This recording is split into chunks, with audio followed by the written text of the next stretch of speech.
All right, welcome everybody to the 2 Meter Crew Anti-Net. My name's Nick, call signs K6ARK. Appreciate everybody joining us tonight. First and foremost, just want to thank the owners and operators of the W6VVR repeater and the Vaca Valley Radio Club. Also, the Contra Costa Fusion repeater system, Freestar Network, and WG5EK for all the work everybody's put into the digital connections and keeping the repeaters up for use.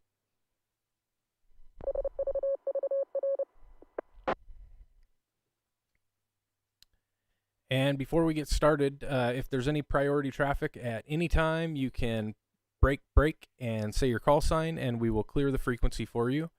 Is there any priority or emergency traffic now?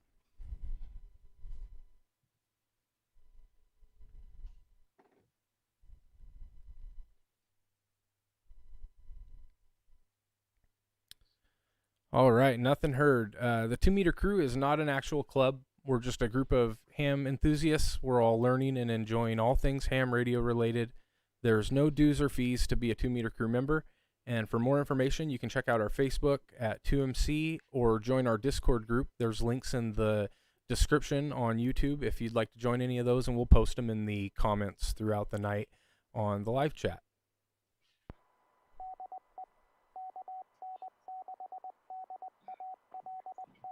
Oh, yeah. All right, the 2 Meter Crew Anti-Net meets every Wednesday at 7 p.m. on the W6VVR repeater in Vacaville, California. The frequency is 145.470 with a negative offset of 600 kilohertz and a PL tone of 127.3.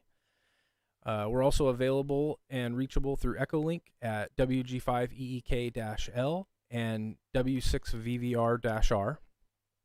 Also through All-Star Node 51094, DMR Talk Group 3149964, YSF Reflector 24033. You can catch us on the Contra Costa repeater system, through YSF Reflector 80280 and Wires X Room 80280.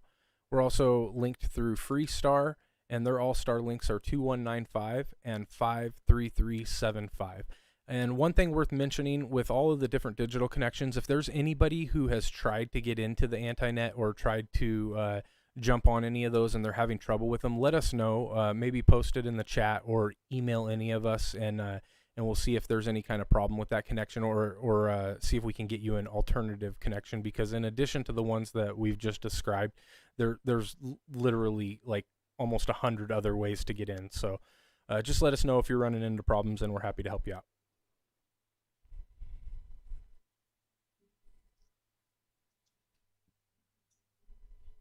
And again, this is Nick, K6ARK. The AntiNet's also being live streamed here on YouTube at Northwest Ham Shack. Please like and subscribe to the channel if you like it and you want to save it for future postings on when we meet up. So before we get started, we got a fun topic for you all tonight. I just want to take a minute and see if there's anybody out there that's new to ham radio, maybe just got their license or upgraded their call sign. If you're brand new and maybe in the last month got your ticket, or if you've just recently upgraded from maybe technician to general or general to extra, come on in and tell us about it.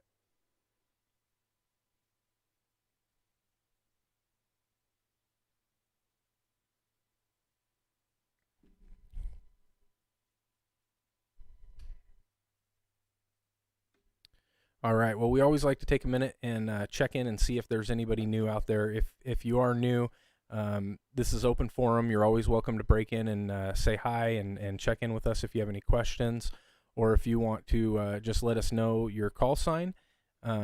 Feel free to come in at any time. So tonight's topic, we have Adam here, K6ARK. Thank you so much for joining us. Adam has a fantastic YouTube channel. He does a lot of Sota activations, and that's what we brought him here today to talk with us about. So without any further ado, I'm going to let the repeater drop and break for a moment, and then I'll come back and we'll give Adam a chance to have a little bit of a conversation with us.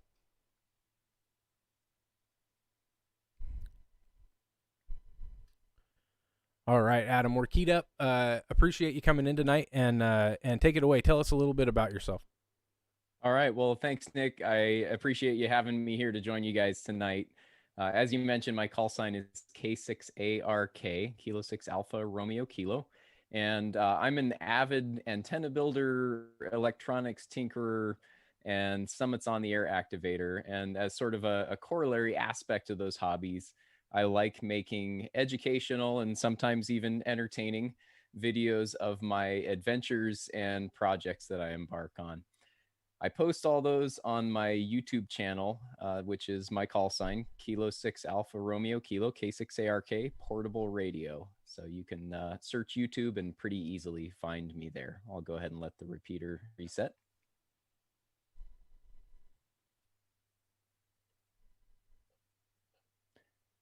So I first became interested in ham radio a little over 10 years ago as part of my involvement in a local search and rescue team here. And I earned my technician class license along with a couple other members of the team just to try to learn some more about radio and get more familiar with the equipment we were using on the team. A few years after that, playing around with a 10 meter radio that I had purchased, a Radio Shack HTX 10. I made a contact to a guy in Chicago when the band opened up, and I was hooked on longer distance propagation. That set the wheels turning to step up and get my general class license. And then a couple of years after that, upgraded to extra. And since then, I have been operating a lot on HF. When I first got that general class license, I lived in an apartment and did not have an option to put up a permanent antenna. So pretty much all of my operation was portable. And that kind of sent me down an interesting path. I'll go ahead and let the repeater reset.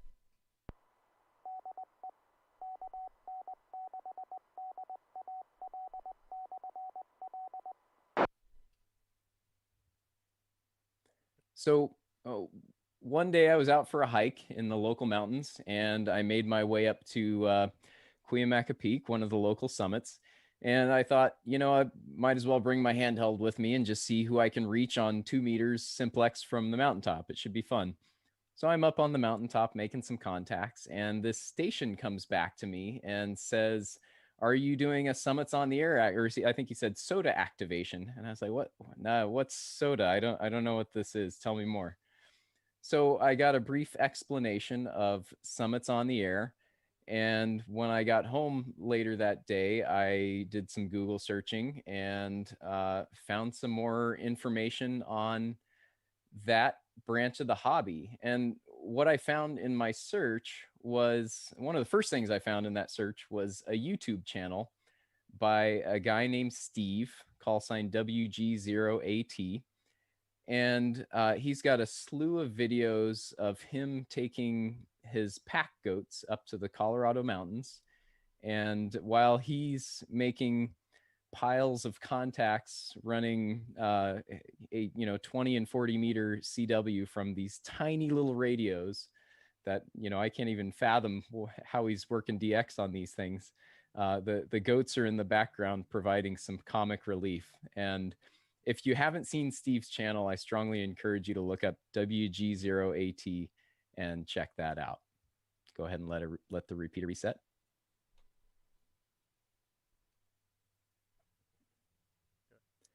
So his videos were a huge inspiration to me to get into Sota.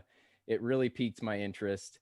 And his videos were also a huge motivation for me to start filming my adventures and sharing what I do on YouTube. So huge thanks to Steve. He's kind of my without even knowing it really, I think for many years was really my Elmer in Summits on the Air and even just making YouTube videos. So pretty cool stuff.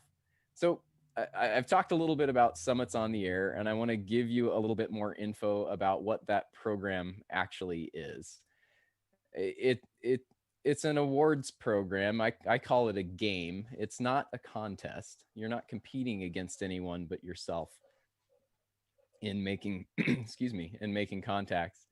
But your goal in that game is to build up points by taking a portable radio station. In California, it's pretty easy to be successful even with just 2 meters, as I'm sure you've seen from plenty of the videos from the Green Donkey and such.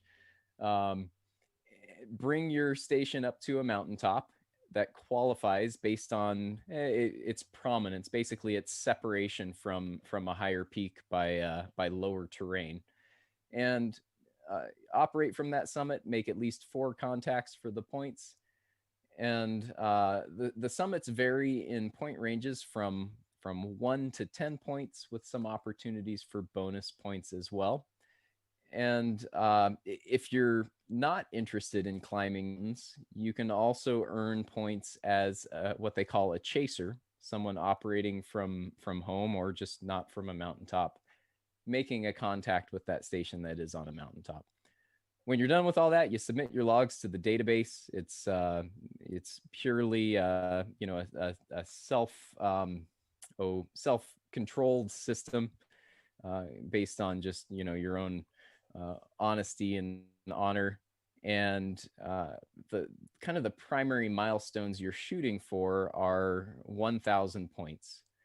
1,000 activator points turns you into a mountain goat, and 1,000 chaser points turns you into what they call a shack sloth, which I think is just hilarious. And then, of course, the one of the coolest things and kind of the most prized contacts in the game are those elusive summit to summit contacts, where you're making contact from one activator to another on a different summit. So I'll go ahead and let the repeater reset.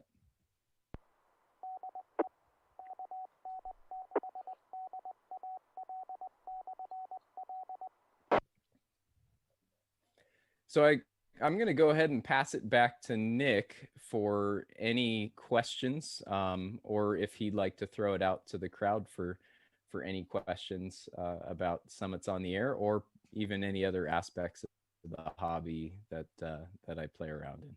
Yeah, thanks a lot, Adam. This is Nick K6AL. A couple of the things that you had mentioned that I found kind of interesting. So, uh, you may not know the whole story, the whole backstory on the how the 2 meter crew sort of spawned out of nowhere, but the anti-net in particular actually originated from a group of people that basically frequented a repeater and were constantly working on coordinating, making contacts, doing like a summit to summit contact. And so we would oftentimes find ourselves having conversations, and so we just started like kind of doing that on a more regular basis. But it wasn't a net, so we called it an anti-net, and that's kind of how it all grew. And ironically, just kind of like what you were describing, I didn't know anything about what Sota was at the time. I just knew that I enjoyed hiking. I had this newfound hobby that I really enjoyed called ham radio, and I found a way that I could mesh the two together, and that was like one of the first things that I had heard on the air were people talking about going up on mountaintops and talking to each other, and I thought that that was just super cool, and so it sort of evolved from that. So that was pretty interesting that you had said that, and then. My question, I guess you answered it. I kind of just wanted to make sure that everybody understood that soda is not something that is exclusive to someone that can be active, that can go up and hike. There's so many other parts of it that you can play a role in and still be successful and have fun. And I really did appreciate that you said it's not a competition. It's kind of a game. It's just something that gives you a challenge to put in front of yourself to make happen. So yeah, with that, I don't think I have any questions. Is there anybody in the coordination group that has any questions? I see Greg there. I'm going to let the repeater drop, and then I'll come right back to you, Greg.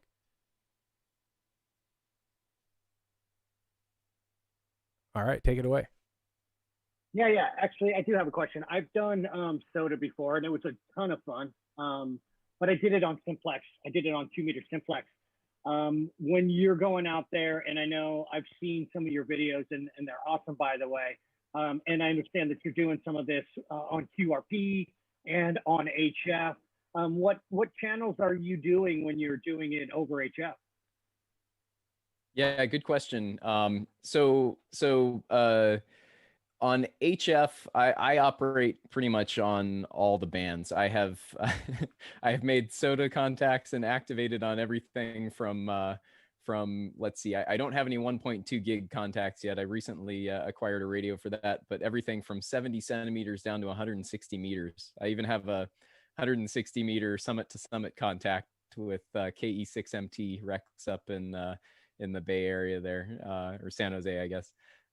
So yeah, I operate on all the bands. The most common bands are 20 and 40. 40 is great for more local stuff. 20 is great for reaching across the country. And then as the solar cycle heats up, I'll be moving up to the higher bands to work some DX, 17, 15, 12, maybe even 10. And when you're on like 20 and 40, are there some bands that are just kind of common for this sort of thing? I mean, when we're doing 2 meter and 70 meter, there's these national simplex channels, right? But like on Right. 20, where would you start with that? Not So even aware of simplex over there, there so there I think it's all simplex. yeah, sorry about that. There's no specific frequencies or even really ranges of frequencies that people use, but there's a couple things you can do. Number one, what I would suggest is checking out sotawatch.org, or if you just go to sota.org.uk, you can get to all the links for summits on the air. And the Sota Watch page is just a spotting page. So on that page, there are spots and alerts. And alerts are basically messages saying I'm going to be on this summit around this time frame, and I'll probably operate on these bands or perhaps even these frequencies. The spots are stations that are actively on summits operating there, and they'll post their frequency there. As far as sideband goes, it's a wide range of frequencies that people use. I've seen activators often use like 14 242 242.5, kind of toward the upper end of the band sometimes. I often operate around 326, 345, not 245. I'll sometimes operate around 14326 because I've kind of found that that's a good spot where there aren't any nets on Saturday or Sunday on the weekend when I'm usually out.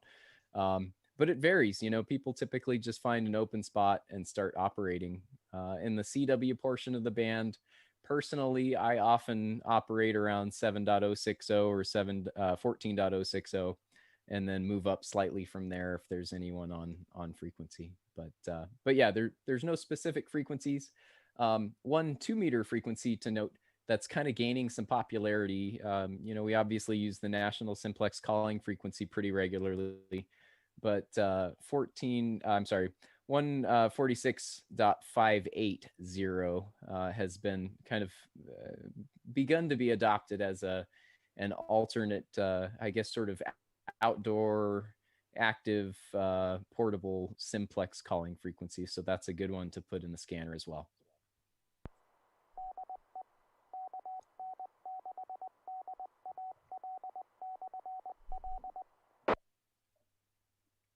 This is Nick K6ARK. Yeah, good questions, Greg.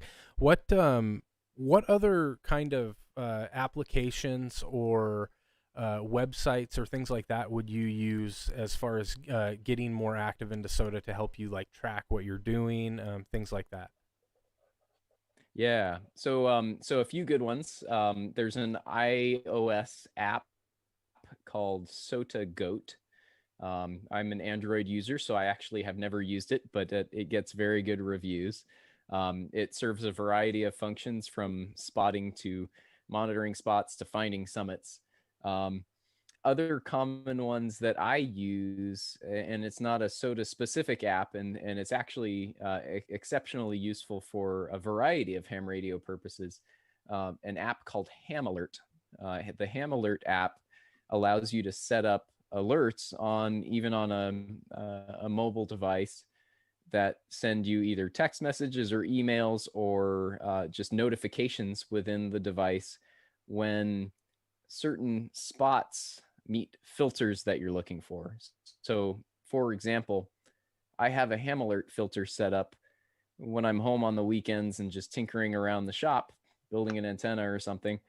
I've got the HF radio there, and I've got a 80-meter off-center fed dipole that does 80, 40, 20, 17, 12, 10, and 6. So I have a filter set up to monitor for Sota spots on any of those bands that I can easily operate on, either CW or single sideband. And I get notifications every few minutes that there's a new spot from Jamie on a summit in Tennessee, and I'll see it's on 20 meters and kind of mid-morning, and I think, all right, I can probably hear him, so I'll tune over to that frequency and see if I can and pick him up. So Ham Alert is a really cool, useful tool for that purpose. A couple more options that I use a lot are just logging applications. I much prefer to log my contacts on my phone through an application. And the one that I've been using most lately is called OutD-Log, OUT Delta, OutD-Log.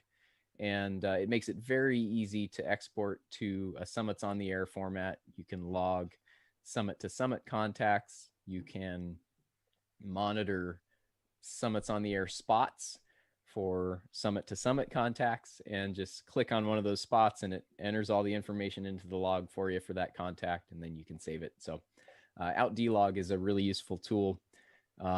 There's a new logging app that I haven't tried yet that seems to be gaining some popularity for parks on the air, and I think they're also tailoring it for Sota. A Hammers app, HAMRS, I believe it is. And that's certainly one to check out. And then the last one to check out for a logging app that's Sota specific, it doesn't work well for POTA, is a VK Port-A-Log, and that's an Android only app that you have to download directly from their groups.io page, I think it is. But also a very, very useful logging app for Sota.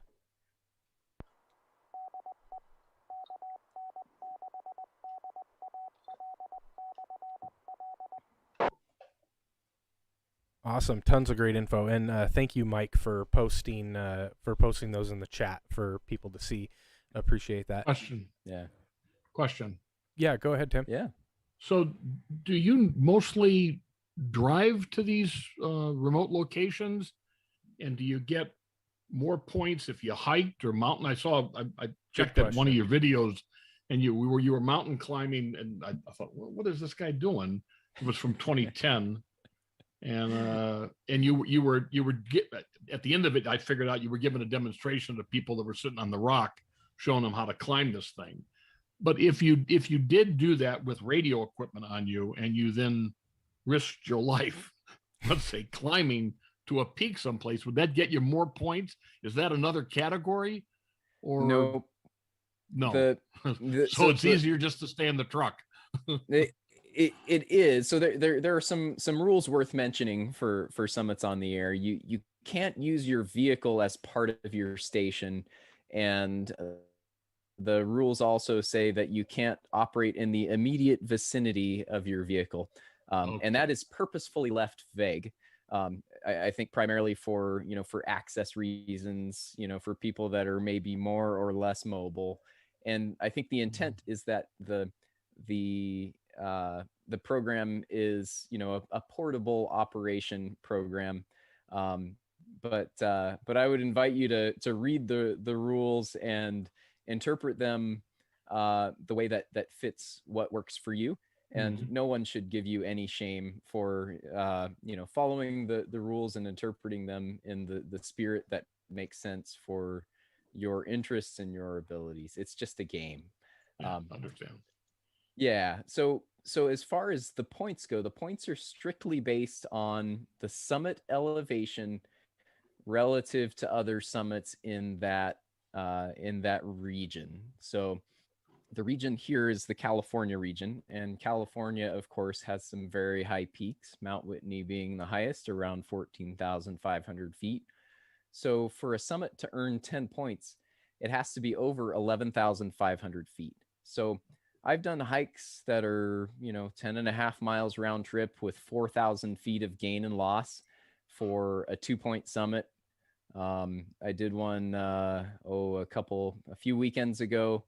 That was about 5,000 feet of gain and loss over, I think, 13 or 14 miles for a 6-point summit. So yeah, the challenge it takes to get there does not dictate the amount of points that you get for the summit. There's no points removed if you have access to a helicopter, for instance, and it dropped you off with your gear. I mean, because I'd be up for that kind of thing if you know anybody that's got a helicopter. Somebody correct me if I'm wrong, but I believe this is Nick, K6ARK. I believe that Mount Diablo is a Sota summit, and it's for all purposes a drive up. So there are many summits out there that you can drive very close to the summit or actually get all the way up to the summit and make it a little bit easier on you. And I've been to most of ours in our area. I'm in Everett, Washington, so all of the ones in the northern Cascade area, any that have any kind of points to speak of, or you're hiking up them. But there are a couple low level ones that you can approach mainly to the top driving, and there are some that I've thought that were drive ups and they ended up being hikes too. So because you can drive to Mount Rose. Yeah, and I don't know if that is a Sota summit or not, but we can definitely look it up. I'll look it up tonight when we get off the repeater and go over to Zoom. We'll see, unless somebody knows and they want to chime in, if Mount Rose, in what county is that? Part of it's California, part of it's Nevada. Okay. If anybody knows of Mount Rose, it's west and of Tahoe. If that's a Sota activation or not, let us know. This is Nick. K6K, I hear. Oh, sorry. Yeah, I'll go right back to you, Greg. I'm gonna pass it over to Servando really quick, and then we'll go to Greg, and we'll see if anybody else out there has questions. So, Servando, I'm gonna let the repeater drop, and then I'll pass it to you. Come. Okay.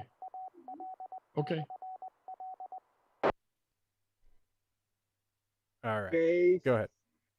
K6SRV. How's it going?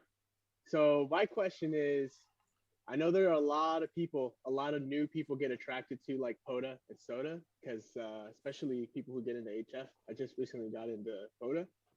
So what kind of tips would you have for any new listeners or new hams? What kind of tips would you have on what would you say to get on the air? Like, give us an example. Could you, don't mean to put you on the spot, but like, give us an example of what that would sound like calling CQ, how to deal with like a possible pileup, right? With Sota and like people hunting you and stuff. So how would you, what kind of tips would you give a new guy? No, that's a great question. So first things first, talking a little bit about equipment. I would generally recommend that people who, you know, newer operators, newer licensees in the general class are probably not going to be operating CW. You're probably going to be operating single sideband, and single sideband has a significant signal to noise disadvantage. So for example, 5 watts of CW is similarly effective at making a contact as about 80 watts of single sideband. It's like a 12 dB difference. So you've got a challenge there. And there's some ways to overcome that. Number one, you can look for a radio that puts out a bit more power. I would strongly suggest for people looking for their first HF rig to consider something that does at least 20 watts, like a G90, FT891 are great portable radio options that put out a little bit more power. I started out with an FT817, and I'm kind of glad I did, but anyone that knows me well knows that I'm like one of the most patient people in the world, and I failed a lot trying to make contacts with that thing. The other thing you can do to really help yourself out is to use a full-size antenna that's an efficient radiator, whether it's a full-length end-fed half-wave, a dipole, like a linked dipole. Pactenna makes a great one. They're also very easy to build yourself. Try to avoid things like small transmitting loops, Wolf River coil, or other, you know, base-loaded screwdriver type verticals.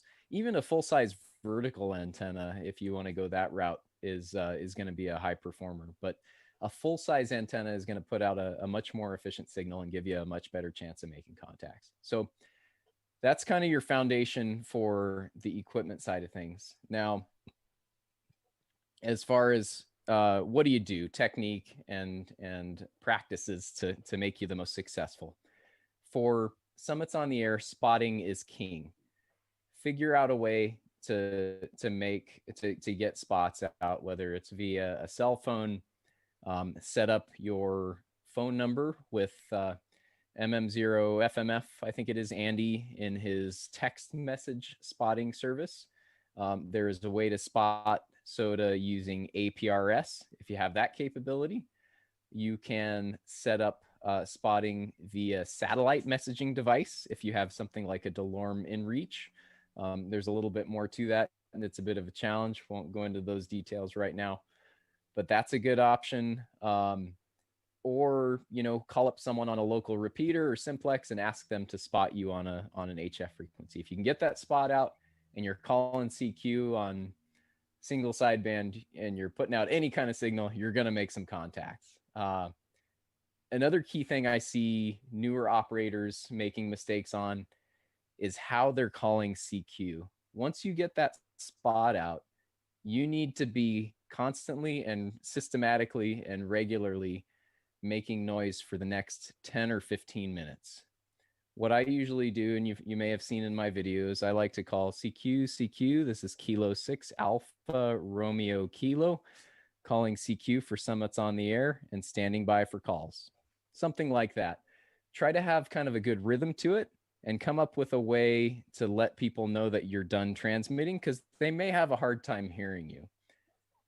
Once you send that CQ, don't wait more than, say, 15 to 30 seconds. I'd say 10 or 15 seconds is a pretty long time, and call again and be systematic about that. Because if a chaser sees your spot and tunes over and listens for 30 seconds and doesn't hear you because you didn't call, and they see another spot pop up, they're just going to assume they couldn't hear you and they're going to move on. So systematically and consistently make that noise.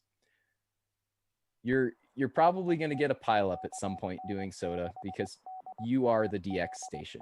Do you need me to let the repeater drop, Nick, or Nope, I just did it. You're good. Okay, no problem. Just figured I'd check.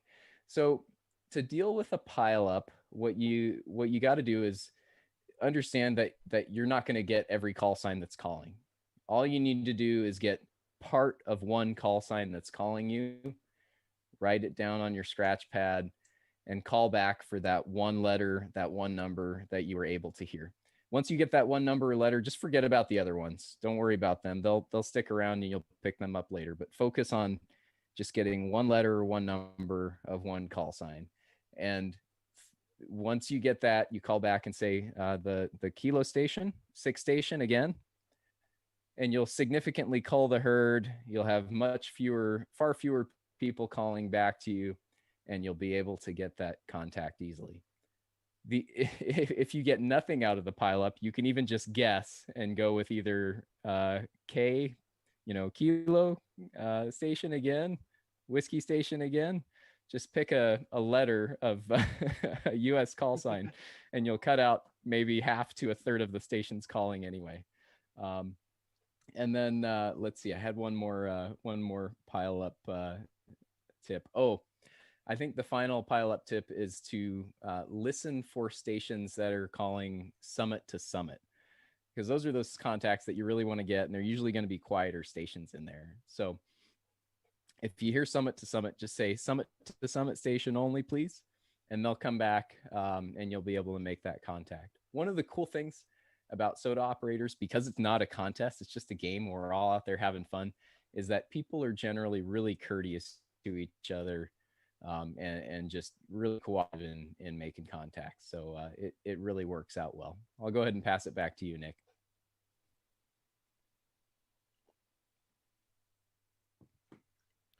All right. Thanks a lot, Adam. This is Nick, K6ARK. I think, Greg, did you have another question?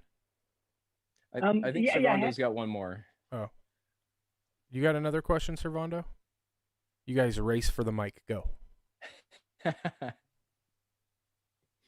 K6SRV back with another question. So, Q codes. Do you use them a lot, and which ones do you recommend? Don't say all of them. Which ones do you recommend a person use, a new person to learn? Obviously, the NATO, alphabet or the phonetic alphabet, of course, but like the Q codes. I know a lot of people use those, and I know when I first actually recently, I didn't even know what they like. QRT. I'm QRT. Dang, I don't know what that means. So, which ones are the most important ones to know? Yeah, good question. So generally speaking, I'm a big fan of speaking in plain English, and I don't think anyone's going to fault you for that. If you don't know a Q code for something, and you just say, "Hey, I'm done for the day. I'm signing off. 7-3, everybody. Thanks for the contacts." Or QSL means I copy, or you can say it as a question. Do you copy? You can also just as easily say how copy or Roger, and I use those same terms interchangeably. Where Q codes really come in handy are with Morse code when you're running CW, because it just takes a lot longer to send the full phrase than it does to send a Q code. So I wouldn't worry too much about Q codes, other than the handy ones are QSL, which means as a statement, I copy, or as a question, do you copy? And then QRZ or QRZ, as it's often said, which means as a question, who is there? So at the end of a contact, I might say QRZ, and that's just a sign for everyone to, that's still waiting to come back with their call sign. Anyone else in the group have a tip on a key Q code to remember, or to echo that sentiment that plain English is really useful? I hardly ever use them, to be honest. I mean, there are times where I'll use QSL as a question and a response. That's pretty commonplace. I don't ever really use anything else. And then the only number codes that I know are 7-3 and 88. and that's it. Yep. And then there's even an argument about saying those right or wrong. So it's like whatever, you know. But I do think they're interesting. I think that just knowing them and having them in your back pocket's interesting. I'm gonna reset the repeater really quick.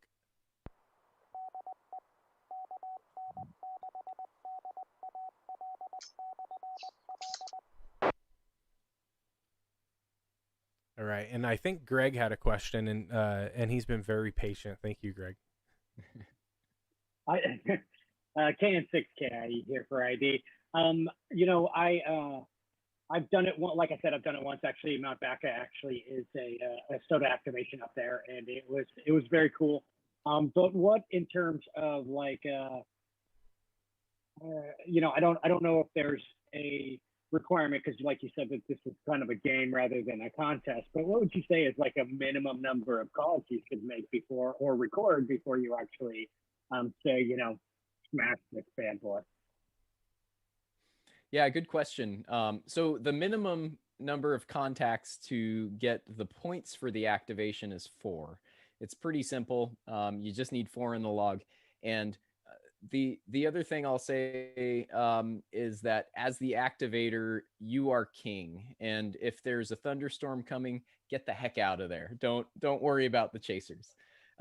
If you have the time to stick around and you are happy to stick around and make contacts with people, it's kind of a courtesy to at least work through the pile up, and usually that's 10 or 15 minutes worth of contacts. If you're running 50 or 100 watts, it might last you 45 minutes or an hour, as pileups tend to feed themselves. Hams are like lemmings, and when they hear a pileup, they think, oh, that must be something that I want to be in on. So they'll just come and chase you because they hear a pileup and they don't even know what the heck you're doing, which is kind of fun.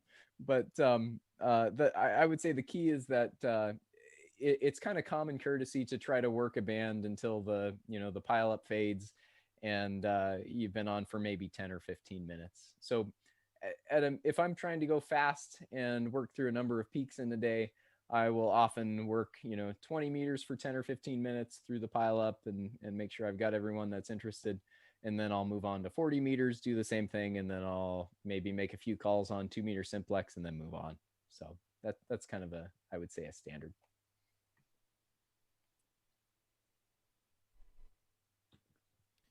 All right, awesome questions, everybody. I want to take just a second and leave a pause, see if anybody else is out there that wants to jump in. And if you have any questions for Adam, you're welcome to ask those. Or if you want to maybe tell us anything about your experience with Sota.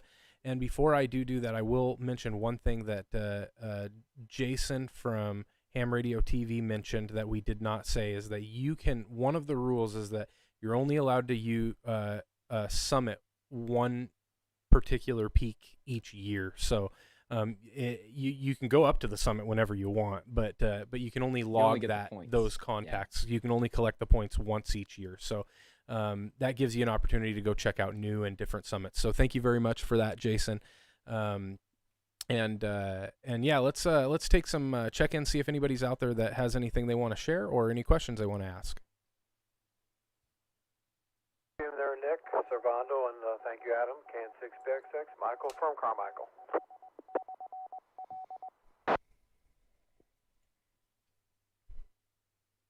Hey, Michael, thanks for joining us tonight. Do you have any questions or any comments or anything Sota related that you wanted to share? Well, except thank you, Adam, for making a great presentation there. I'm glad to see you on YouTube. And although I don't know if I'll be climbing mountains myself anytime soon, but I suppose I'll make a good chaser from time to time. Right now, I basically just have 2-meter gear, so be simplexing along. I know we've done a few with K6DG a few times off Diablo, so I'm enjoying it. So anyway, I'm going to get off the bed here, Nick. I got to get up early, hit the way to San Jose. So thanks again. I'll have to see more of the video when I get the chance. So 73 don't have a good night. K6ARK. Thank you again. Thank you, Michael. Yeah, thanks a lot, Michael. Yeah, one thing I'll mirror that Adam had said, and a point that I actually learned tonight is that that app that you were talking about, being able to go through and and design filter which what you want to be notified on. That actually makes it for the times that you can't hike, or the times that you're not necessarily readily available at a radio, that you can say, oh hey, this guy is right near me, he's on 2 meters, I'm gonna go give him a point, because it might be that just 1 point if he's in a really hard area or something to help him out. So super cool. Next station, anybody want to jump in and say hi?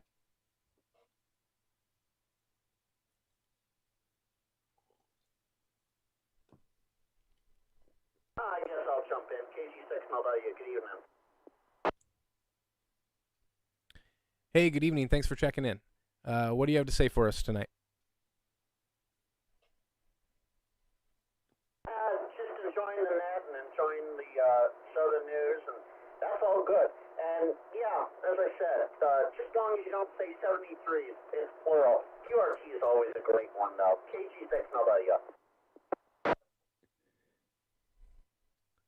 Yeah, well, hopefully that doesn't rub you too far the wrong way, because I'm pretty sure that's like the common way of saying it now. So we're changing the face of ham radio, one call sign, or one execution at a time, one QSO at a time. Any other stations want to jump in and say hi?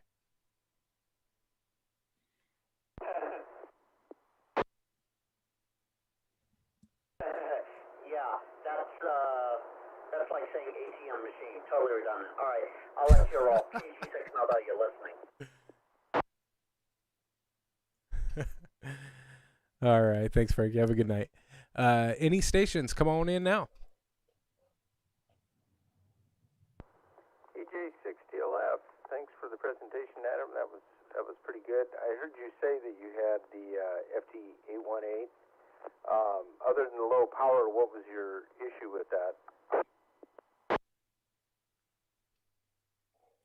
Yeah, good question. So I had an FT817, the earlier model, the ND, and I honestly thought it was a fantastic rig. It has similar flaws to the 857, which is probably my current favorite portable radio.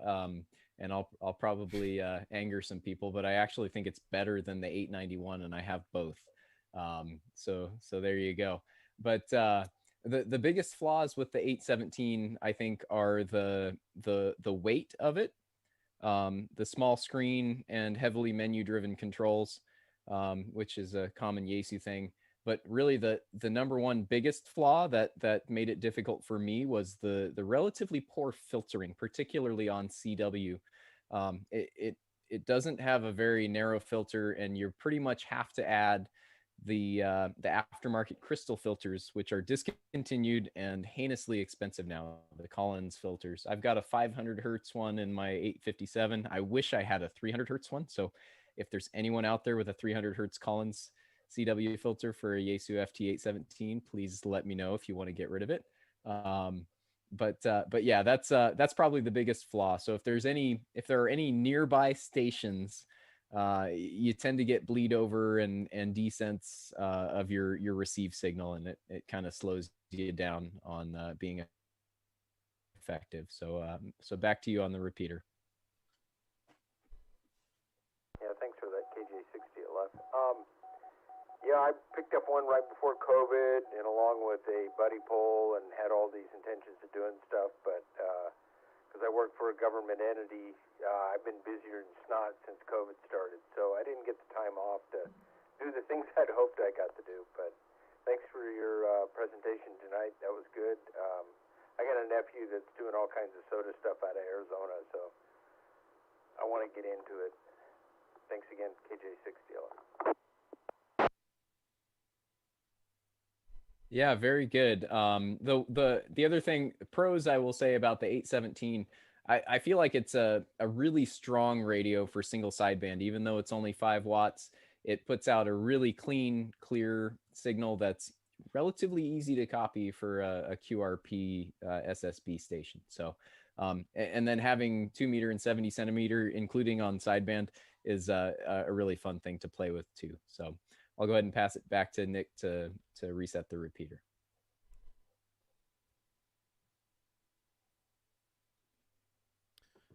All right, this is Nick, K6DAL. We've got a little bit of time left before we move over to just talking on Zoom. If anybody wants to jump in and say hi or share any of their soda experiences, come on in now and say hi. K6EVH, Jim and Tracy. Jim, how you doing tonight?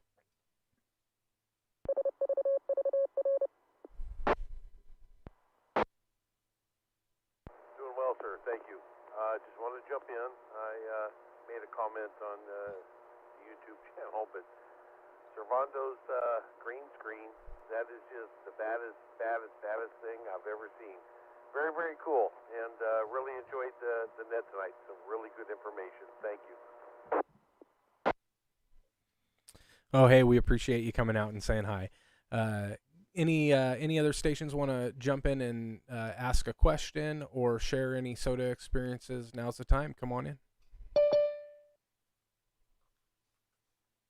K6ZTH. Hey, Justin, thanks for making it out tonight. How's it going? Just kind of got in repeater range and off phone calls and stuff. So didn't catch it tonight, but glad to hear everybody out there. Glad to know the internet is alive and well. But I'm almost out of repeater range now, so I'll say 7-3, KM6, ZTH clear.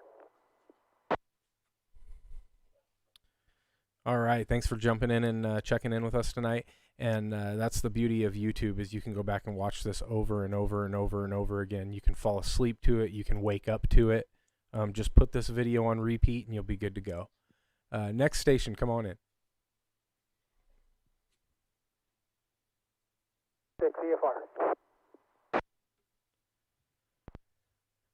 I heard a clip, but I think that was Bert. Go ahead. How you guys doing? So my question is, you probably make like a list of things to bring up there with you. Is like, are you always forgetting something, even if you do make your list of your checkoff list? Are you forgetting anything every time you go up there?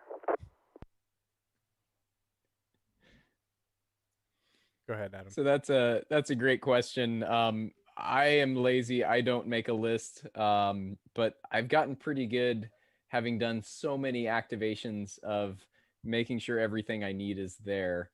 I've had a few incidents, and not always from actually forgetting something. Sometimes just something falls out of the pack or gets dropped. I had a video I put out about a year ago where I wanted to go try out this new Mint Tin radio I had just built. It's a Chinese rock mite in an Altoids tin, and had it all ready to go, get up to the summit in Big Bear, and realize I don't have earbuds.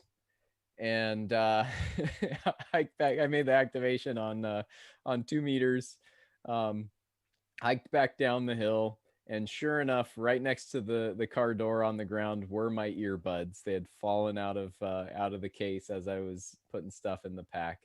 I've had other instances where I was doing multiple summits in a day, and I dropped a little 2-inch long pigtail with BNC connectors on the end that has male to male BNC to connect my antenna to my radio. Dropped that on the first summit, a few miles back in a kind of a class 2 to 3 ridge traverse. And I get over to the next summit, set up the antenna, set up the radio, go to connect it, and I don't have my pigtail to join the two together. So I've certainly had things happen like that. And I think the key thing that I do is just look through my gear as I'm packing it all. And I have certain ways that I standardize how I've packed everything. So it makes it pretty easy for a visual scan to identify if I've got like a iambic key that's missing or something like that. And also on top of that, at this point, I often bring backups or extras of certain things that are perhaps more prone to failure. Like oftentimes I'll just throw in an extra ultralight end-fed half-wave antenna. It weighs less than 2 ounces, so why not just have a backup?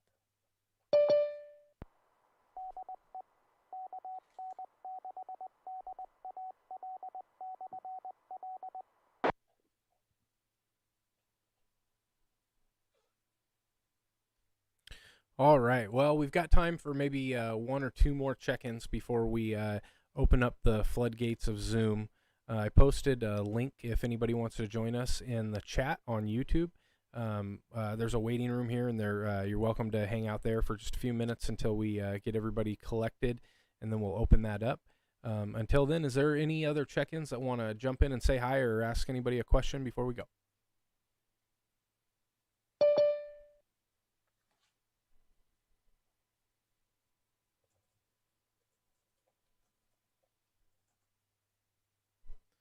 All right, nothing being heard. We're going to go ahead and shut down the repeaters and give them a chance to breathe.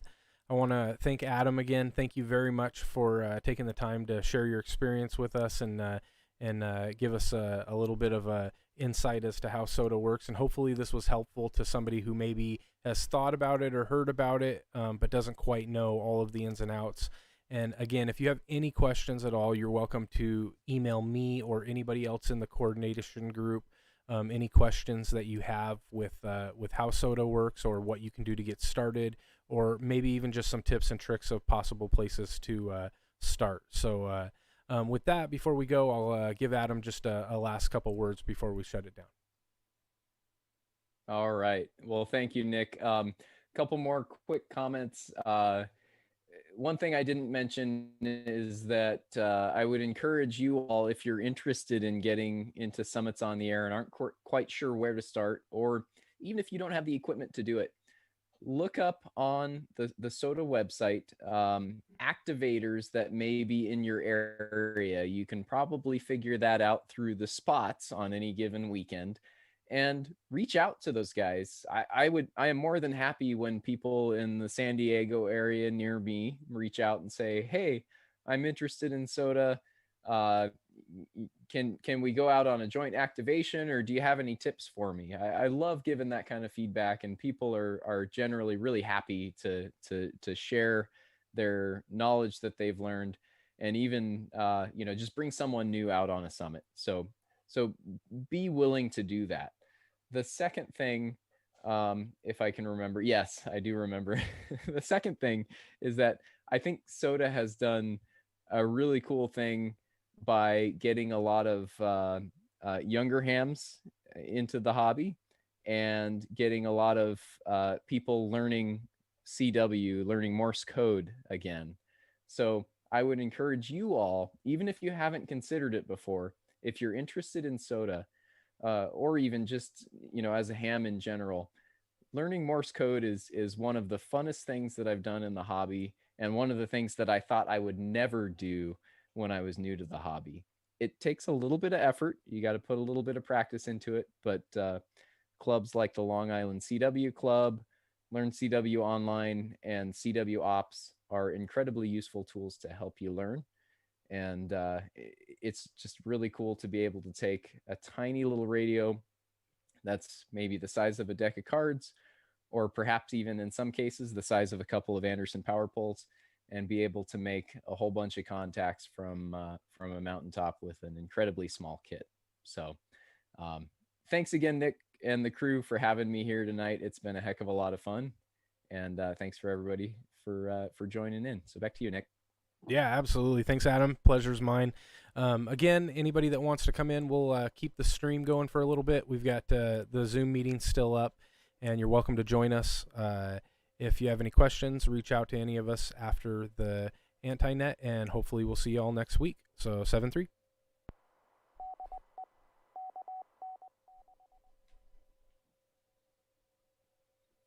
7-3 is plural. 73. Well, a lot of what happens is a lot of people say 73, and that's just been kind of, and I think I've probably said that too, because I'm not like super anal or anything about it. But I don't know. There's the right way and the wrong way. I thought you were going to call 6-8 there, and you owe me one, dude. Oh, no, not on the not on the stream. Hey, gentlemen, I have to go run. Adam, it was a pleasure. I've got to get my kid to bed, so you guys take care. Yeah, no problem. Thanks, Aaron. Thanks for coming out. Yeah. I have no kids to get to bed, but I got to get to bed because I'm old. See you guys later. Great presentation, Adam. I really appreciate it. Thank you. Thank you. Thanks for coming. Abby. Yeah, I actually, oddly enough, your videos, Adam, not to gush, but your videos inspired me to build.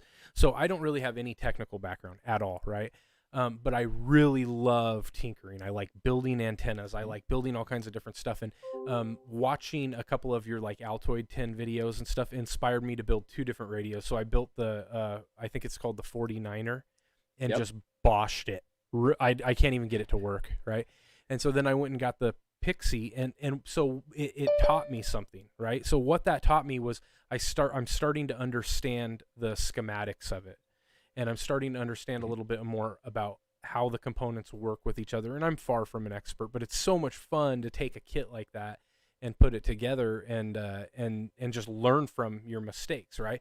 So I ended up robbing some parts off of the 49er to get the Pixie that I screwed up as well to work. And now, I mean, I could transmit CW on on 40 meters, but I don't know CW yet. But I had to build the radio. I had to have it, right? Yeah. And so Yeah.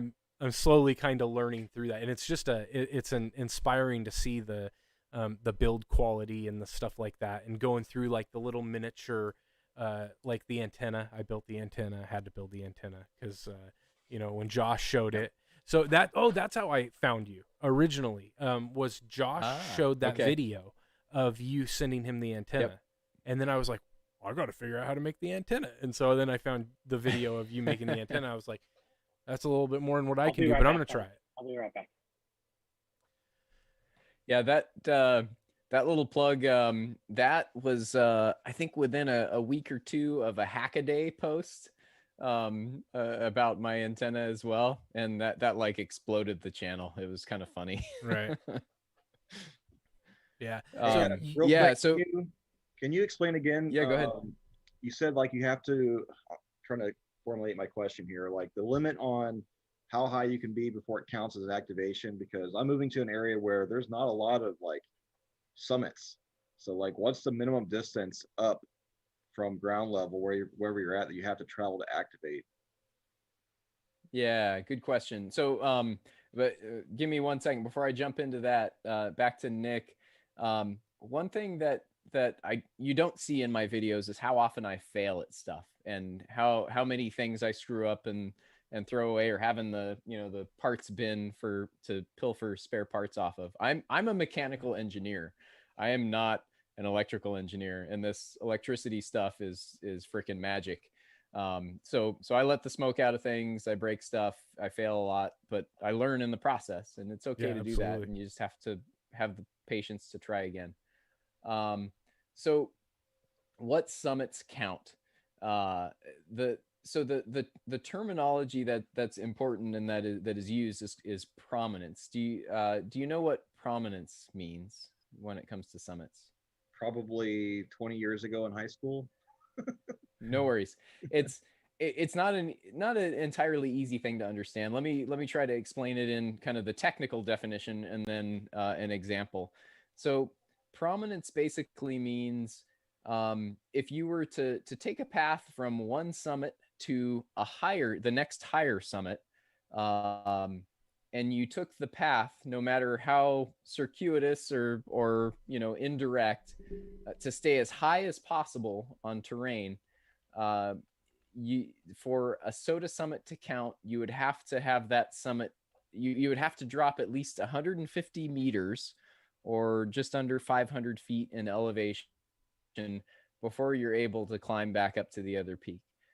Another way to think about it would be that if you're on the summit and you raised sea level until that summit became an island separated by water from a higher summit, it would still have to be 482 feet or 150 meters above sea level.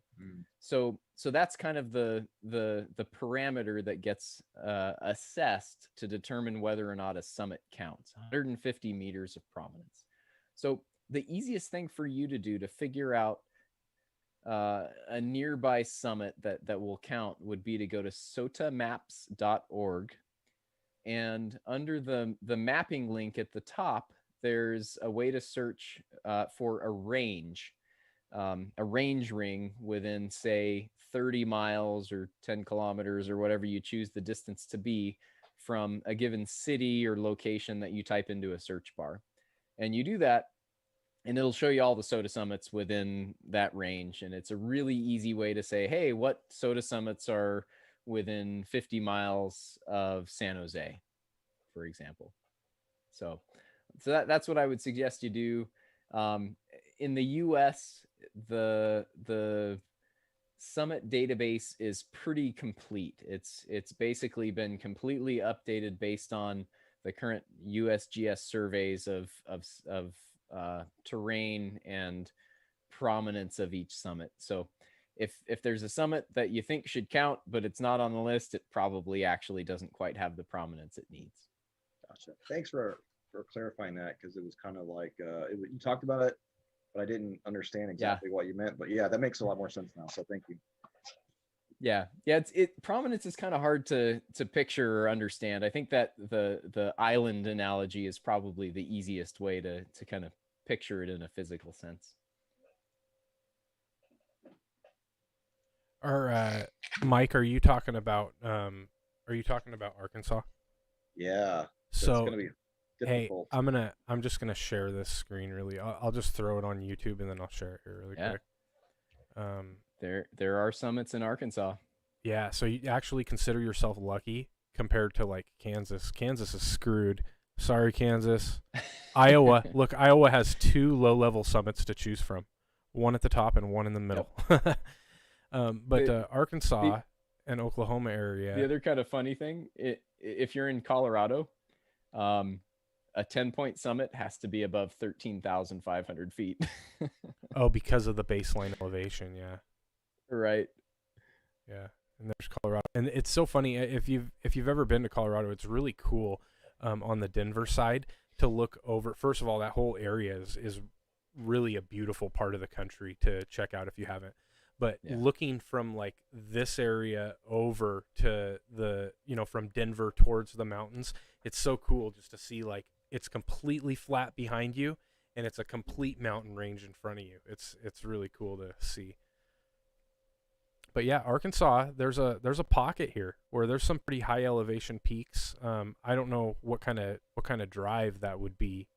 Fort Smith area, a little bit out of Oklahoma, the southeast portion of Oklahoma.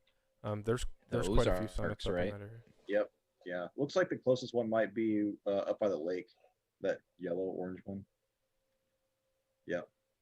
So this is not, by the way, the website that Adam had just suggested. I found this one just through searching. It's SOTLAS, Sotlis. I don't know why I prefer it, but I just like the interface of it.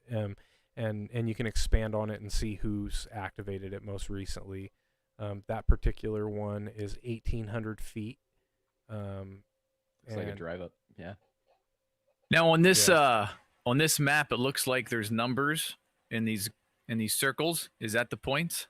That's how many people have in this particular map. That's how many activators have activated that. Oh. So the cool thing about this website is if you were the first person, it tells you the first activation and that sticks. So that's kind of cool. And there's actually a lot, at least up in the North Cascades area, that have never been activated. I don't know about California. There's a lot of Sota activators. Look at the last bit of text under resources there. There's a lodge hotel at the top. I just looked at your. So this would be a pretty easy starting place. You could drive right to it, get out of your vehicle. You have to. I like to be like well out of range of the vehicle, but everybody, like what Adam had alluded to, everybody approaches that rule a little bit differently. But the main thing is like if you're tying your antenna off on the bumper of your truck, you're probably stretching it a little bit. The main thing is just to show portability. It's kind of funny, Nick. I was brought that website up, and there's an area just south of my house where I've got a weather station that's a summit that has 0 activations, but I can understand why. It's completely gated. Yeah. So there are some that are that are landlocked or private private access locked. They may be on public property. I had one not too long ago called Devil's Mountain up in Skagit County, and there's 3 different access roads supposedly that approach it. And there was actually a guy. This is how dumb I am sometimes. There was a guy that did a video on exactly how to get up to the peak, and I saw the video, and I just didn't watch it. And I decided I could figure it out because there's only 3 roads. Well, 2 of them are private gated access communities, and then the other one, it's you have to hike it. And I thought it was a drive up, and so we just ended up parking and hiking up to the top, and it was still. Is that like a man never asks for directions? Yeah, probably. Yeah. He was just gonna go. I'm just going for it. But let's. Yeah, I'm seeing some in Vacaville as well. There's like 2 of them right around Mount Vaca that are zeroed out, and then the main one up on top that's got 37. So whoop-de-doo. Yeah, let's see. I did hunt some guy up Pena Adobe. I caught him on. You caught him out here. What'd you do when you had your hands on him? I didn't go up there. I was just chilling on Simplex, dude. Caught that guy. I caught him. Funny guy, Jason. I got that mofo. Yeah, so there's a lot of these. What designator is Mount Vaca? The designator. I'm cruising. I just cruised away from that. I've been staring at it. Here we go. W6 stroke NC -151. Yeah, you're like way too far north, I think. Yeah, you got to come south more, Nick. You're up in Berryessa. Come on down. Look for Highway 80. Too far down. Your hand is too far down. Come on, that's Concord. That's Mount Diablo. Good Lord, Nick. Oh my goodness. How long have you been away? Yeah, it's been too long. Time, buddy. Yeah, there we go. Bert, he's helping me out. Look at him go. Oh yeah, Adam, this is one very fair warning. If you ever screen share anything, we are apparently a bunch of children, and we've proved that to ourselves time and time screen again. sharing? Oh, hold on one second. Oh, no. Hold on. I gotta come off of my my code plug updating to do this. 1 second. Let me just put one there. Let me just. We gotta do it. There you go. Now these are all brand new heart-shaped soda activation points. I'm popping up right now. See, these are all I'm activating all these right now. They're only 1 point each, but they're worth it in love. Yeah. See, look, and you scroll out. Look, see, you get them in the water too. You can move the summit where you want. The summit moves to your will. That's terrible. Now, Adam. That's Vondo's new thing. He's doing Boda these days. Now, Adam, Right. I consider on you. the air. I consider you somewhat of the king of soda, or maybe the Oh, queen. boy. I don't know. That's probably more like it. But as active as you are you putting that out anywhere in any of your social media, or are you running a Discord, or I know, for instance, we're trying to line something up, I think in August, to get a couple of us on different sodas. Yeah, what do you think? I'm curious, a little more what you're referring to, but I've got a Twitter account that I post some stuff occasionally. Okay. I do a really poor job of like tying my social media crap together because I just don't really care that much. I don't even monetize my YouTube channel because the pennies that I would get from them for the stuff that I produce is not worth subjecting you suckers to commercials all the time. So I Wow. just don't do it. You're a really nice guy. I'll stop it- saying all those things. I just do it. Oh. Bro, you could buy more Seriously, radio gear and more stuff for the channel. Just saying. The one thing I do is the Amazon affiliate thing, and that actually pays off pretty damn good. Now, so I just are post you links aware to the crap. Starting a year ago, YouTube puts commercials on your junk no matter what you choose. Are you aware of that? I think you end up with extra if you monetize, from what I understand. But I don't know about extra because you can control whether they're skippable or not. Okay. I'm just letting you know. About a year ago, they changed that, where content creators before were doing exactly what you said. He's I trying mean, to talk you hats into off. getting money. No, I'm trying to talk you into buying I don't more see- gear. We Look, all look, have Jason gas. looks like the type of guy that would know that type of information. Just look at Hey, I it. think Jason I- wants commercials Right. on your jump, dude. On your jump. just keep specifically. them away from your children. All right. Well, back to the serious question at hand. Keep it If pure, Adam. people keep it pure. if people are interested in lining up their sodas with your sodas, you know what I mean? That would be fun to kind of have like a soda blast. And I know, like Poda, you have a schedule you can spot yourself on. Yep. Is there something similar to soda? So there are alerts, and those are kind of scheduled activations on the Soda Watch page. I'm pretty bad about scheduling alerts. Okay. Because I don't know ahead of time that much when I'm going to be out, and I'm kind of lazy about it. But I often post. I would say for Soda, one of the best things you can do is probably join the Slack group for Soda NA, North America Soda. It's a pretty active Soda group with, I think, 100 or so members there, and some good stuff there. I often share, like I do on the OTO's Discord, and the content creator Discord, you know, the projects and crap that I'm working on. But the other thing that's kind of my problem is that I work way too much, and when I'm not working, I like to spend time building antennas and stuff, and I don't do a good job about posting my alerts or even often filming a lot of the stuff that I do, so that kind of goes by the wayside sometimes. I get it. And honestly, that's another part of the reason I don't monetize the channel, because if I did, I would feel, and I know it's stupid, but I would feel more obligated to produce and make it sort of a job of creating videos, as opposed to just doing it as sort of my art and something I have fun with. So Keep it organic, Adam. Just keep it organic, dude. Fair enough. It works for me. Yeah. Hey, Adam, can I ask you, dude, what do you do? I'm an engineer by degree, mechanical engineer. I work for the Navy at a naval aviation depot, and I manage quality for a naval aviation depot. So you're a quality guy.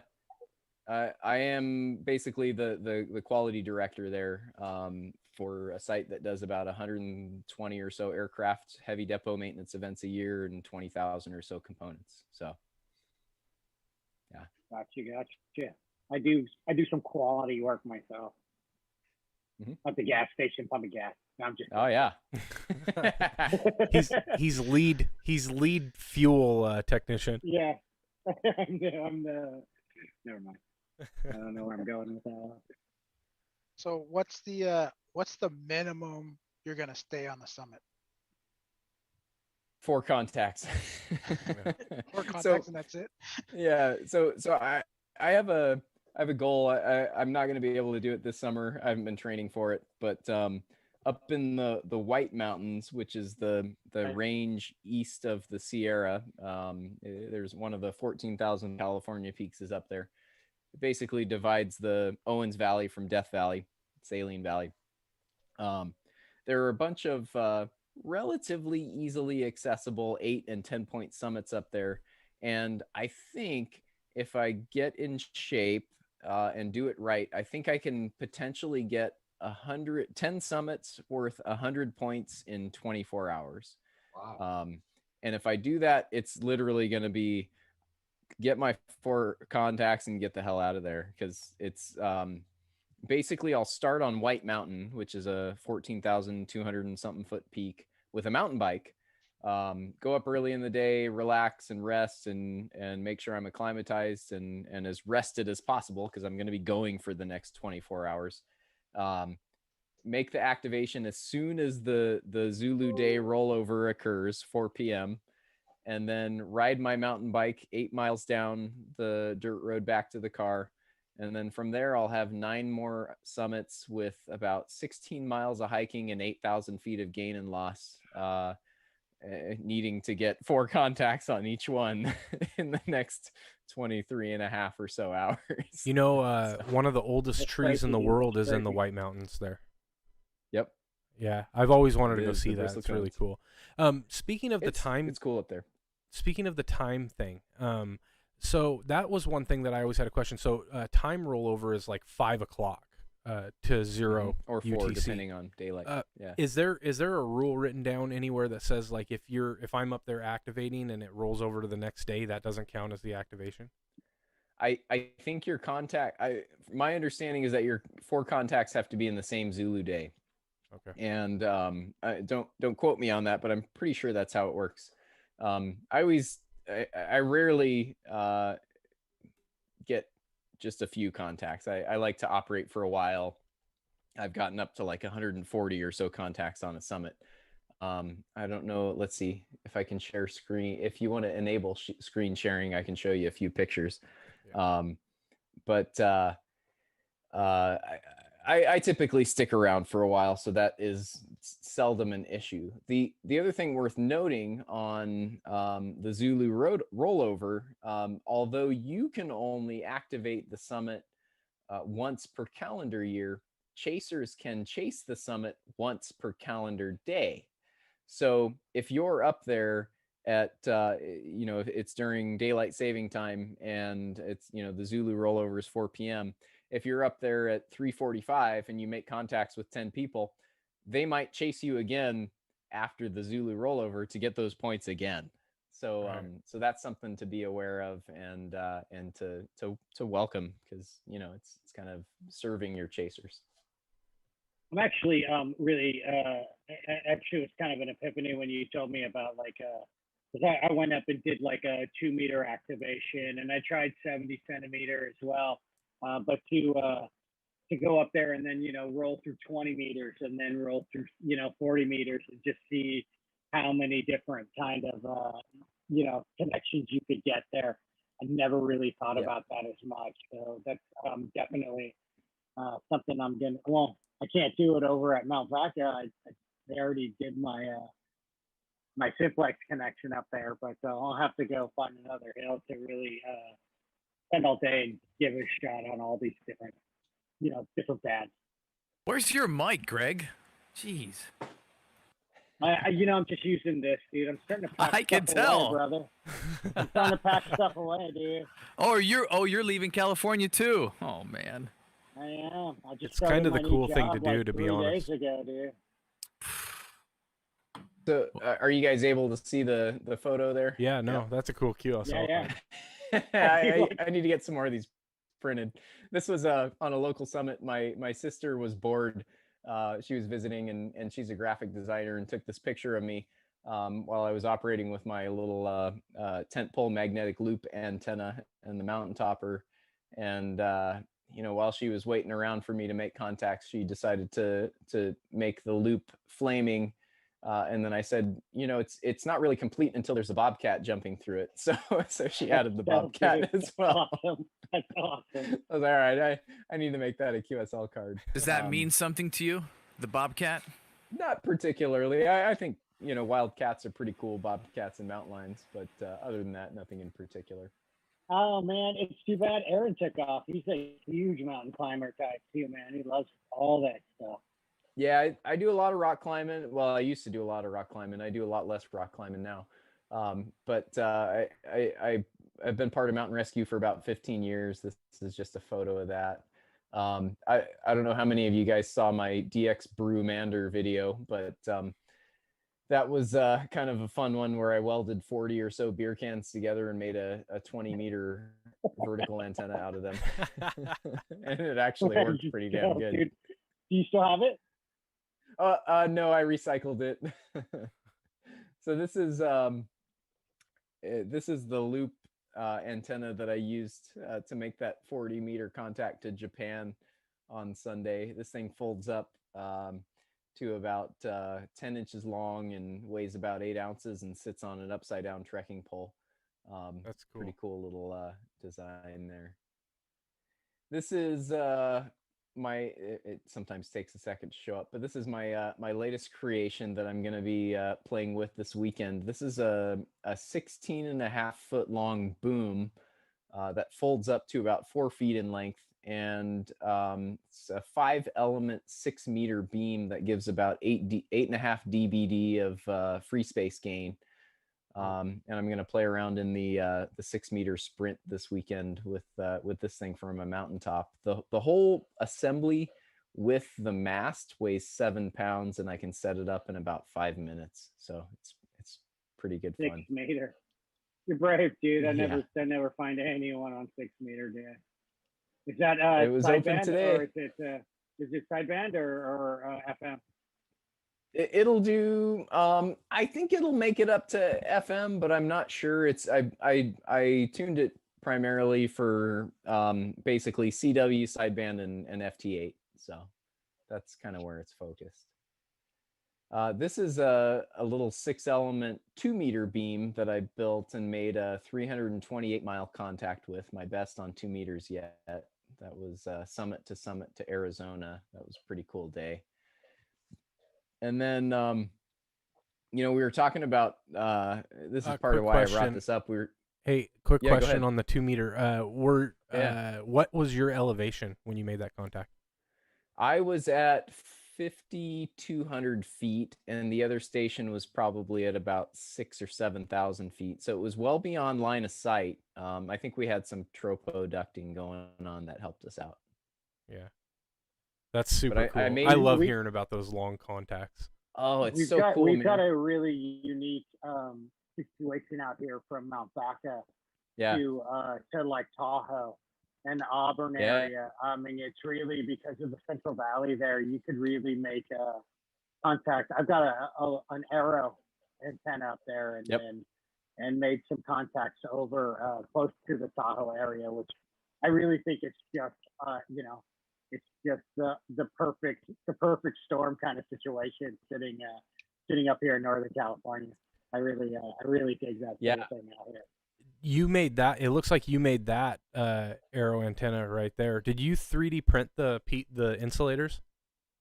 No, those are just nylon bushings, basically nylon spacers that you get, and I drilled holes, sideways through them, and assembled that thing. So this was kind of this is my version of the arrow antenna. This is all arrow shafts, and there's a video on this one. I wanted an ultralight satellite antenna, and Chris, a 2E0 UKH, had built a 2-element Yagi that it turned out was resonant on 70 centimeters and 2 meters. And he sent me the parameters of it, and I was like, oh, let me model it and see, just because it's resonant doesn't mean you have any kind of forward gain on it. You could be radiating in the wrong direction on one of the bands. So I modeled it up, and I was like, hey, that actually kind of works. So I tinkered around in antenna modeling software and added an element and came up with a 3-element design. The length from the rear element to the front element is about, I think, 13 inches. And it has no reflector. It's just a rear driven element and 2 directors. But it's a 50 ohm match. It's resonant on 2 meters and 70 centimeters. And although it has some lobes on 70 centimeters, it still has about 4.9 or 5 dBd of forward gain on 70 centimeters and 5.3 dBd of forward gain on 2 meters. And I thought, well, heck, this should work as a satellite antenna. And since then, I've used this little thing that breaks down and weighs nothing to make numerous satellite contacts from Sota summits with just an HT. So it's a pretty cool little antenna.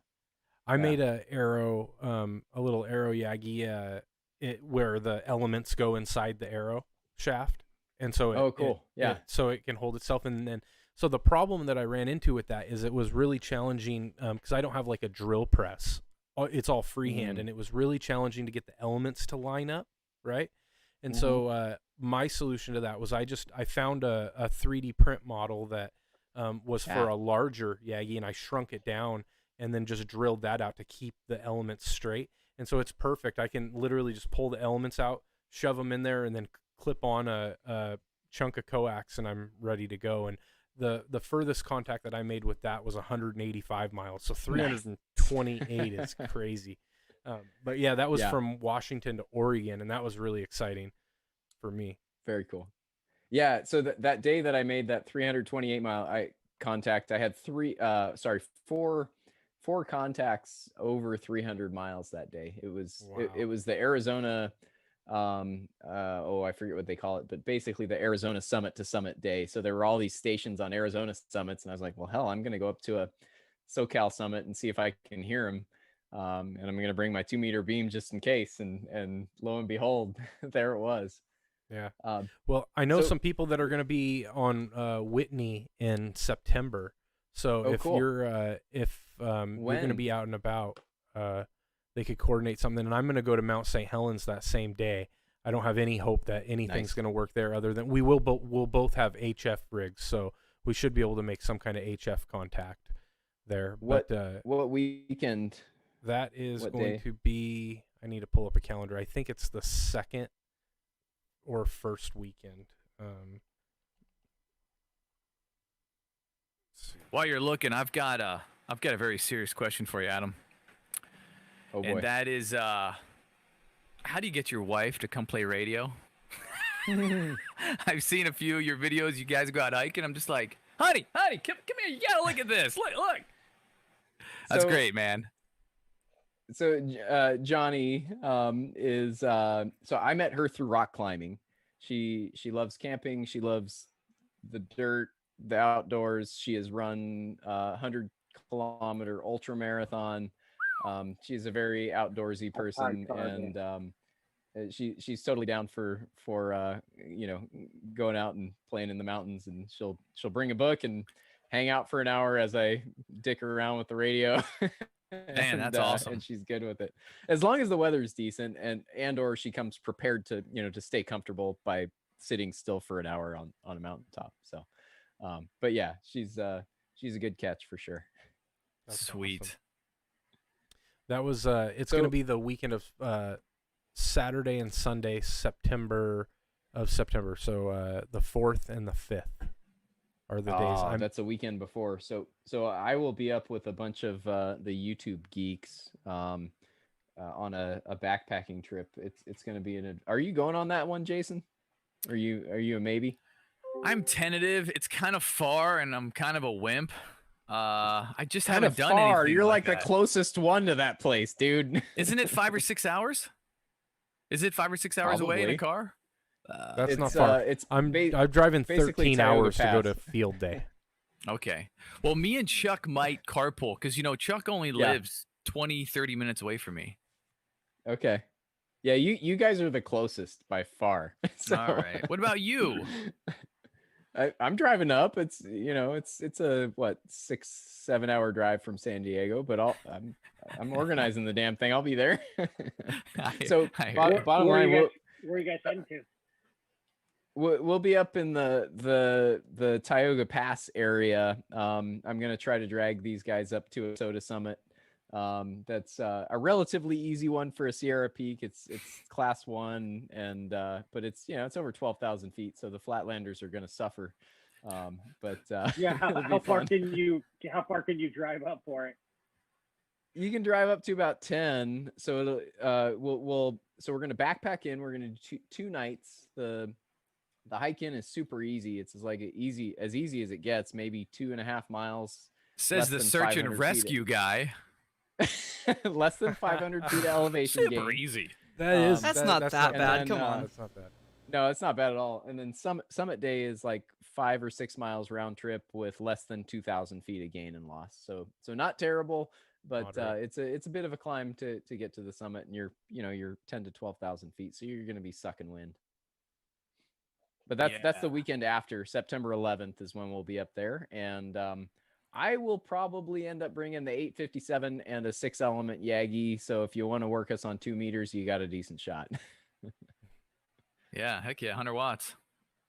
Well, not on 6. With 50 on 2 meters. Yeah. And I will be in North Carolina at that time. Nah. Well, we'll So- work you on 20 then. There you go. You can But make it. that's on the I'll look 11th, out for right? you. That The that 11th, yeah. 2 days, that the should be 11th. Yeah. Summit So Day. the weekend before that is when I think it's a group of 5 that are doing Whitney are going up there. Okay. And then I'm gonna do Mount St. Helens that same weekend. Nice. And so I don't know what that amount of elevation is going to give all of us, but we'll see what happens. Your How- best how bet's going to tall- be 40 meters. Yeah. There's too many mountains in the way for 2 meters, but it's worth trying anyway. I mean, you might look at the topo on that. I don't think there's a single predominant mountain in between us. We miss Yeah, all but of them. Curve the earth ain't flat. I know. What? Well, Say, yeah. Oh, know, don't right? get Jason started, please. I've been all around the world. His mustache says something completely different. So who's going to Huntsville? Anyone? Huntsville. I think the closest is Mike. WG5 is going to be out in Arkansas. We're talking about Alabama, right? Huntsville, Alabama. Yeah, Alabama. the Hamfest in August. I got a kid that plays competitive soccer, so every weekend we're going somewhere. August is yeah. 10 years married to my lovely bride. Kind of want to go for 11. So That's helpful, right? Congratulations, by the way, brother. oh, it's way too Congratulations, early. man. Don't no credit yet. Well, My you God. haven't made it. You haven't Got a made whole it year yet. to mess it up. we got Memorial Weekend coming up. Did you tell him about that, Adam? Oh man, I'm a little worried about the quality of my internet. It seems like it held up tonight, but my internet here is pretty marginal. Oh. And I'm supposed to do a live stream for the YouTubers Hamfest, the weekend at Memorial Day weekend. Who scheduled that? That's what I said. It's like everyone's got plans. Oh, that's the May No 29th offense. thing, right? Yeah. Yeah, that's like National That's the Camping wifey's Weekend. birthday, dude. Right. I can't help, dude. I'm sorry, Well- man. well, it you know, worked. I'm always looking for an excuse to go up to Mount Vaca, dude, but that's not the weekend for me, my friend. Yeah, it worked. It worked last year because everyone was locked up. But this year, they just said, "Hey, let's keep the tradition going." And I get it. There's plenty of people that are still around. I mean, heck, I was happy that when I found some speakers, they said, "Yeah, I'm available." I'm like, "Okay, great," because that was my biggest fear, is asking people to come on, wrecking their plans, whatever. But yeah, so I asked for a hall pass for that like whole weekend. So that's kind of my Huntsville ticket. So I realize I'm still screen sharing here. Just to go through a couple more photos before I drop this off. This was a single Sota activation. This was I camped overnight on the summit. It's a drive up, kind of relatively nearby here, and I ran 100 watts. I think I had 17 or so Australian contacts, 4 to New Zealand, a couple to Japan, including a summit to summit, and then in the morning, couple of European contacts, and I think I worked 38 U.S. states on that single activation, which is pretty insane. That's crazy, dude. I've never hit Australia. I've gone to Hawaii and Japan, but I've not hit Europe yet, or like Australia way. I don't have a summit to Australia yet. But I do have a summit to New Zealand and Japan, and I almost had one to Germany. I didn't quite get it. But yeah, that's kind of one of my big things is that I try to do is I try to get summit to summits to DX. I've had phone into Australia, but it was like at 1 a.m. California time, and I think I was probably running 200 watts or so. Okay. Yeah, I got Hayden VK7HH on single sideband from a Sota summit. Whoa. Yeah, that was pretty cool. And then I got Chris ZL4RA summit to summit on CW in New Zealand. Radio Runner. You guys aren't aware. 17 meters. So hey, so this micro this is a CW machine, right? It is a CW machine, single frequency, marginal as far as a receiver goes, but it puts out a whopping 850 milliwatts with a 12-volt supply. And you'll find a video of me making, I think, 17 contacts with this thing from the Sota Summit. So cool. You know, I So love nutty, dude. I love that you do that. I've actually told a few people about your creations and everything else, Yeah. but I don't know. I mean, I just feel like who wants to show up to the race on a moped? You know, I do. I want to show up to the race on that right there, right now. But that's awesome, man. That's awesome. Hey, you know the saying, dude. There's nothing wrong with a moped. They're fun to ride, but you just don't want your friends to see you riding. I just want the board and a parts list. I'll figure everything else out. The problem That is is soldering so this dope. stuff is a freaking nightmare. I can do man. that, no problem. These are paste and hot air is the only way to do it for sure, but or a reflow oven if you got that. But yeah, I have an oven. I mean, it's Microwave. you might be able to do it. Maybe a convection oven, but yeah, man. So this is shit's the one. insane. This is the one that Toaster. you were gonna make, Adam. Toaster That oven. little tiny CW machine is the one that you're gonna start making. Yeah, I don't think it's reasonable to do it as a kit because there's just too many 0402 sized components that are like so if you look at a penny and you look at the size of the date numbers on a penny, that's about the size of the components on this thing. And it's just stupid, you know. It's like I use a pin, like a pin for pinning clothing together with solder paste to put solder paste on the pads with a magnifying glass, and then tweezers to place the component onto the pads, and then hot air to melt the solder and get it to stick, hopefully. Man, it's a nightmare to manufacture these things. You know what that's like? That's like in high school. I was dating this girl, and I went over to her house, and her dad's sitting there fly tying. Have you ever seen anyone tie flies? And I'm just like, I used to tie flies, size 26, man. I would. There you go. There you go. I mean, I'm just looking at this guy's hobby, and I'm thinking, no way, man. There's so many things, but hey, to each his own. So I don't got a single problem. There are machines that do this, and that is my intent, is to contract a machine to put these things together for me. So. Okay, so you're gonna find what you love the most and then just go for it. Is that what you're gonna do? Yeah, something like that. Got it. Are you gonna give these away for free? No, I intend to manufacture. Well, I'm sure. I give away a lot of stuff, but sorry, man. I'm here for a hard time and a good time.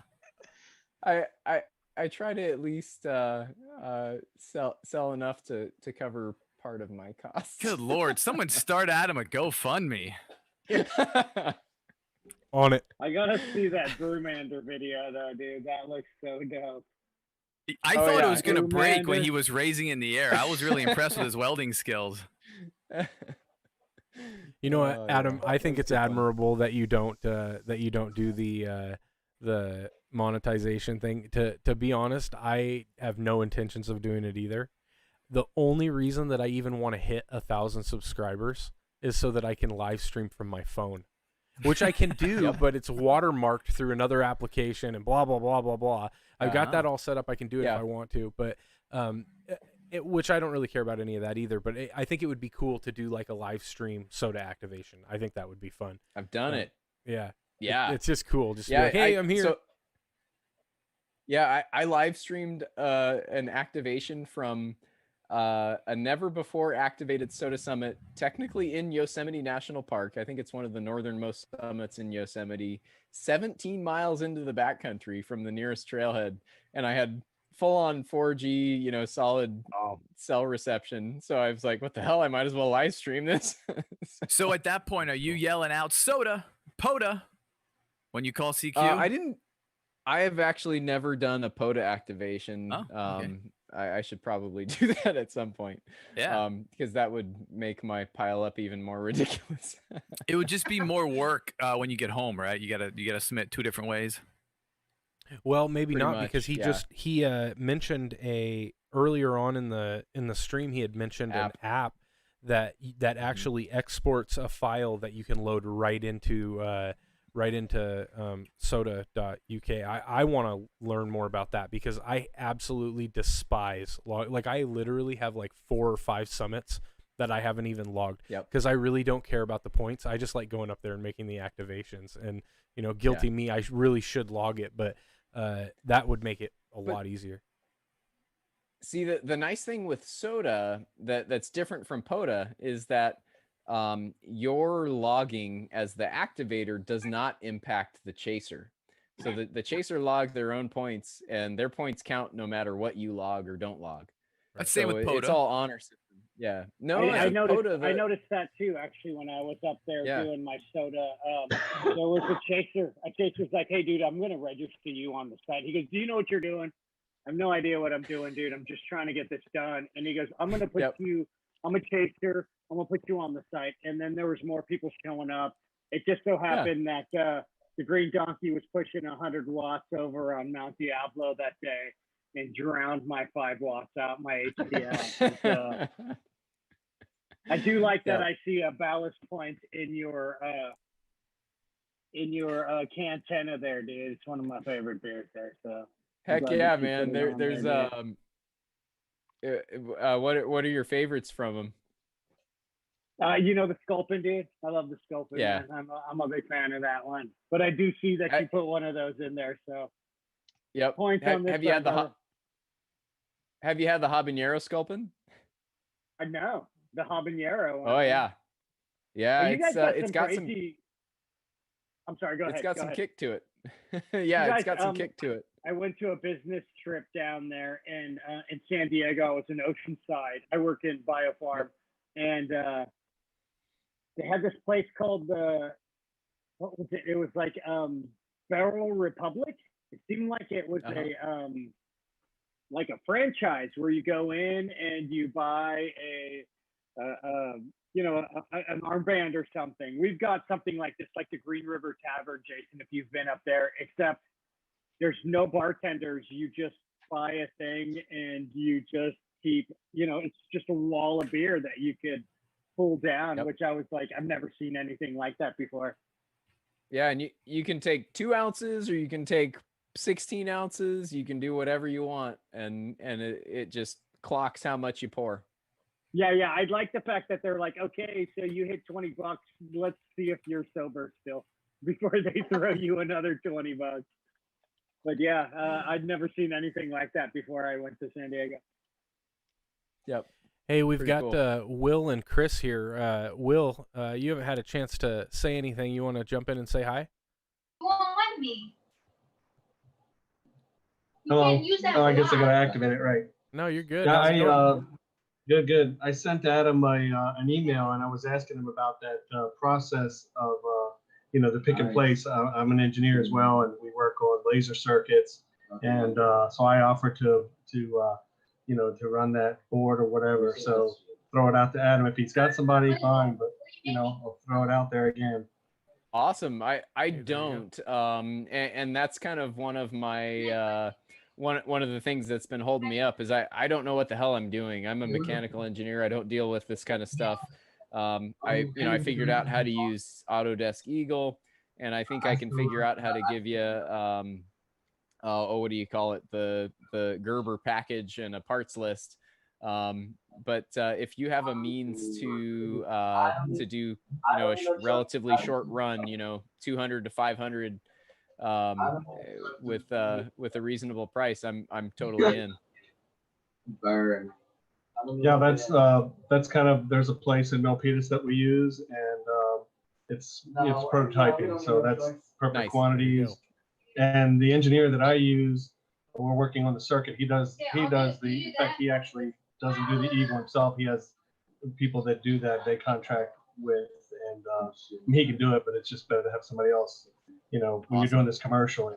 So but anyway, he's also a ham. So he's in Livermore. I'm in Walnut Creek. So, you're probably swamped with emails. That's why I hadn't heard anything about that. So I'm really excited to see you here. Very cool. I'm actually new to the group. I'm just doing some new digital stuff, and but I've been a ham for quite a while. Okay, when did you send that? Oh, probably 2 months ago, month and a half, I- something like that. When I Yeah, first saw the video. I probably totally missed that. I apologize. It's okay. No, Because that happens to me all would be the really time. helpful to me. Okay, I'll send something again. I've Cool, used I the appreciate QRZ, it. I think. Yep, Email later. that's good. I just get so I honestly work you know, sometimes 60 to 70 hours a week, and I don't keep up on my personal email very well. So my apologies. You mentioned your contacts with the Navy. I was a contractor at the Naval Research Lab. I drew fiber optics, and that's Yeah. where I got into lasers. I worked for a biomedical firm owned by American Standard back east in Maryland, and I came out here in '97. But Cool. I was a volunteer EMT rescue specialist. We worked with one of the guys at NOAA and did a lot of specialty rescue work into the hills of West Virginia and did a bunch of cave rescue. So I was a rescue specialist. And the cave rescue, we did it, you know. So, but I came out here, there's no volunteers in the Bay Area. So I couldn't even renew my EMT. But you know, anyway, I'd love to do some of those Sota trips. 12,000 feet really would be great. Yeah, it's good fun, man. It's pretty awesome. I got a few trips planned this summer. The first one is Field Day weekend up in the Eastern Sierra near Bishop. I'll probably get 5 Sota summits that trip, maybe 6 or 7 at the most. And we'll be up at 12,000 feet or so for camp. And there's also some really good golden trout fishing up there, which is a lot of fun. So it's a cool spot. Huge fish. Are you a fly fisherman? You a bait caster? What are you into? I'll fly fish and spin fish. It just depends. I do both. I have, in addition to tying flies, I have built a lot of fishing rods. That's another really fun hobby. So I've got, you know, a 2-weight 6.5-foot stream fly rod, 4-weight, a 3-weight, a 9-weight for ocean stuff. And then, you know, everything from, you know, ultralight 2-pound tests to 130-pound fishing rods for conventional stuff. So well, that's the stuff. 2-pound test, dude. You're fishing 2-pound test. That's a real test there. I'm serious though. We were on a net last night, our VVR local net, and Servando was talking about a POTA that he had done. And it was kind of funny. Somebody's like, "Oh, BOTA, sounds cool." And I'm thinking, BOTA, huh? How can we put like boating and radio at the same time? Can I get in my kayak and just get down like a reservoir or something like that, or a slough, and call it, right? I think it's kind of funny, but you'll be able to talk to you know, you're up in England soon as you're moving over that way. Yes, you can get in the Atlantic. You know what? I'm going like 100 miles from the West Coast to 100 miles from the East Coast. This is a huge move for me, man. Well, hey, FaceTime me during the hurricane, okay? Dude, they're doing it right now. It's. I didn't even know what a funnel cloud was until I looked this up. I had to read some SOPs, and they're like, "Hey, be careful about funnel clouds." Oh, nice. I looked it up. I'm like, that's nutty, dude. I don't, you know, just give me an earthquake. I'm fine with that, dude. Funnel clouds sound crazy. This is obviously a few years ago, but I used to fish off of kayaks all the time. That's I think about a 30-pound white sea bass. And that's you? Oh yeah, that's me on the left there. This was like 20 plus years ago. Wow. Yeah. You lose about 20 pounds without that beard. Right? Yeah, that beard, dude, put some weight on you. Oh, that's awesome, dude. Yeah. So this one's a 52-pound white sea bass. Jeez. This is out in the bay, out in San Diego? Is that in the ocean, out on the kelp beds? So, man. Yeah, good fun. That's cool. Yeah, San Diego was one of my favorite places to be stationed when I was in the Navy. I really liked that area. It's nice out there. Where were you at? Point Loma, submarine base. Yep. And then training, just down there off of Rosecrans, but I guess that's all gone now. But yeah, it's all Liberty Station is what they call it now, and there's there's some military housing still in the area, but it's a kind of like gentrified strip mall with kind of Stone Brewing has a big restaurant brewery down there and some other restaurants and stuff. It's kind of a nice place to hang out, but it's very different than it was. yeah, NCRC is still down there, the Marine base. Yes, it is. It is. Yep. Now my son will be heading there in a couple of months. So nice. Yeah, I'm across the bay in Coronado, the North Island Naval Air Station there. Yep. Very cool. Hey, Chris. Where are you at, bro? Where am I at? Fairfield. Yeah. Oh, you're now Fairfield. Okay. Yeah, well, Cordelia. I'm just between 680 and 80. Oh, I got you. We haven't had a meeting in so long. Nobody knows who's in our own club.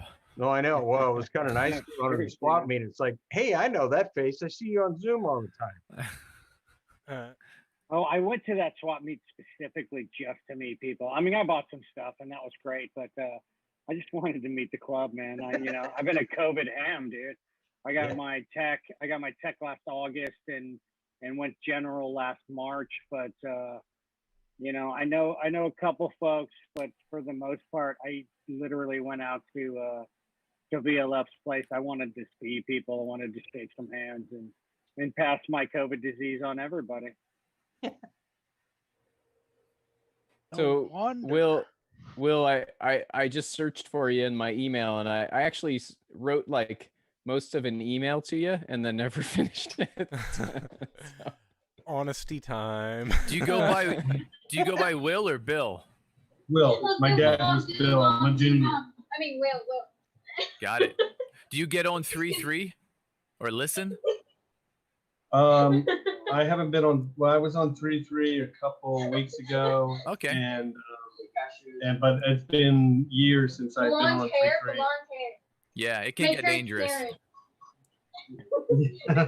It's because of Jason and his mustache that makes it dangerous. I'm more like the sheriff. I forget. The other day it was I was feeding my chickens, had my HT, and I was switched to 3-3, and it was I don't know. It was the one guy was talking about. Is your shoes? What it was something, it was political, and anyway, it was. I was like, oh, it hasn't changed. You're gonna have to be more specific than that, Will. It's always political. I forget. I'm trying to remember what it was. It's gotten a little better. 3-3. Just a little better. But I had talked years ago. I met Don, WA2GDI. Oh yeah. I think you guys know. Yep. So I got to talk to him because it's been a while. Are you having a party over there? Yeah. My kids are on playing on Zoom and Discord with their friends. Got it. No, that's cool. I just was feeling like I'm missing out because it's super lonely out here.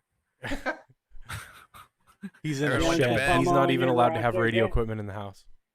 Yeah, I'm in the garage. The wife's just like, see ya. All right, bed. I guess she's probably not in bed. Jason does have like an awesome setup though. I've perused that dude hookup, and he's got it together out there. Nick, when are you gonna show yours off? Your clean one. Are you gonna show it off? Come on, show the picture. Screen share. Oh, let's see it. I gotta find it on Discord. Did I send it to you? See it. Yes, you did. Now, Adam, you're on some property, right? Like a ranch, or you got? How many acres you got out there? I've got 1.3 acres here, so I've got a little bit of space to work. Yeah, that's great. Yeah, I'm about 1.3 acres in San Diego.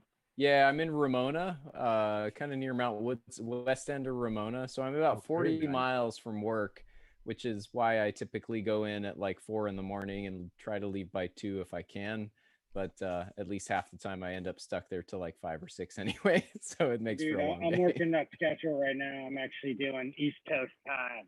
Yep. 5 a.m. to 2 p.m. I love it. You know, I got to get used to the 5 a.m., but like 2 p.m., how could you complain about that, dude? It's so dope.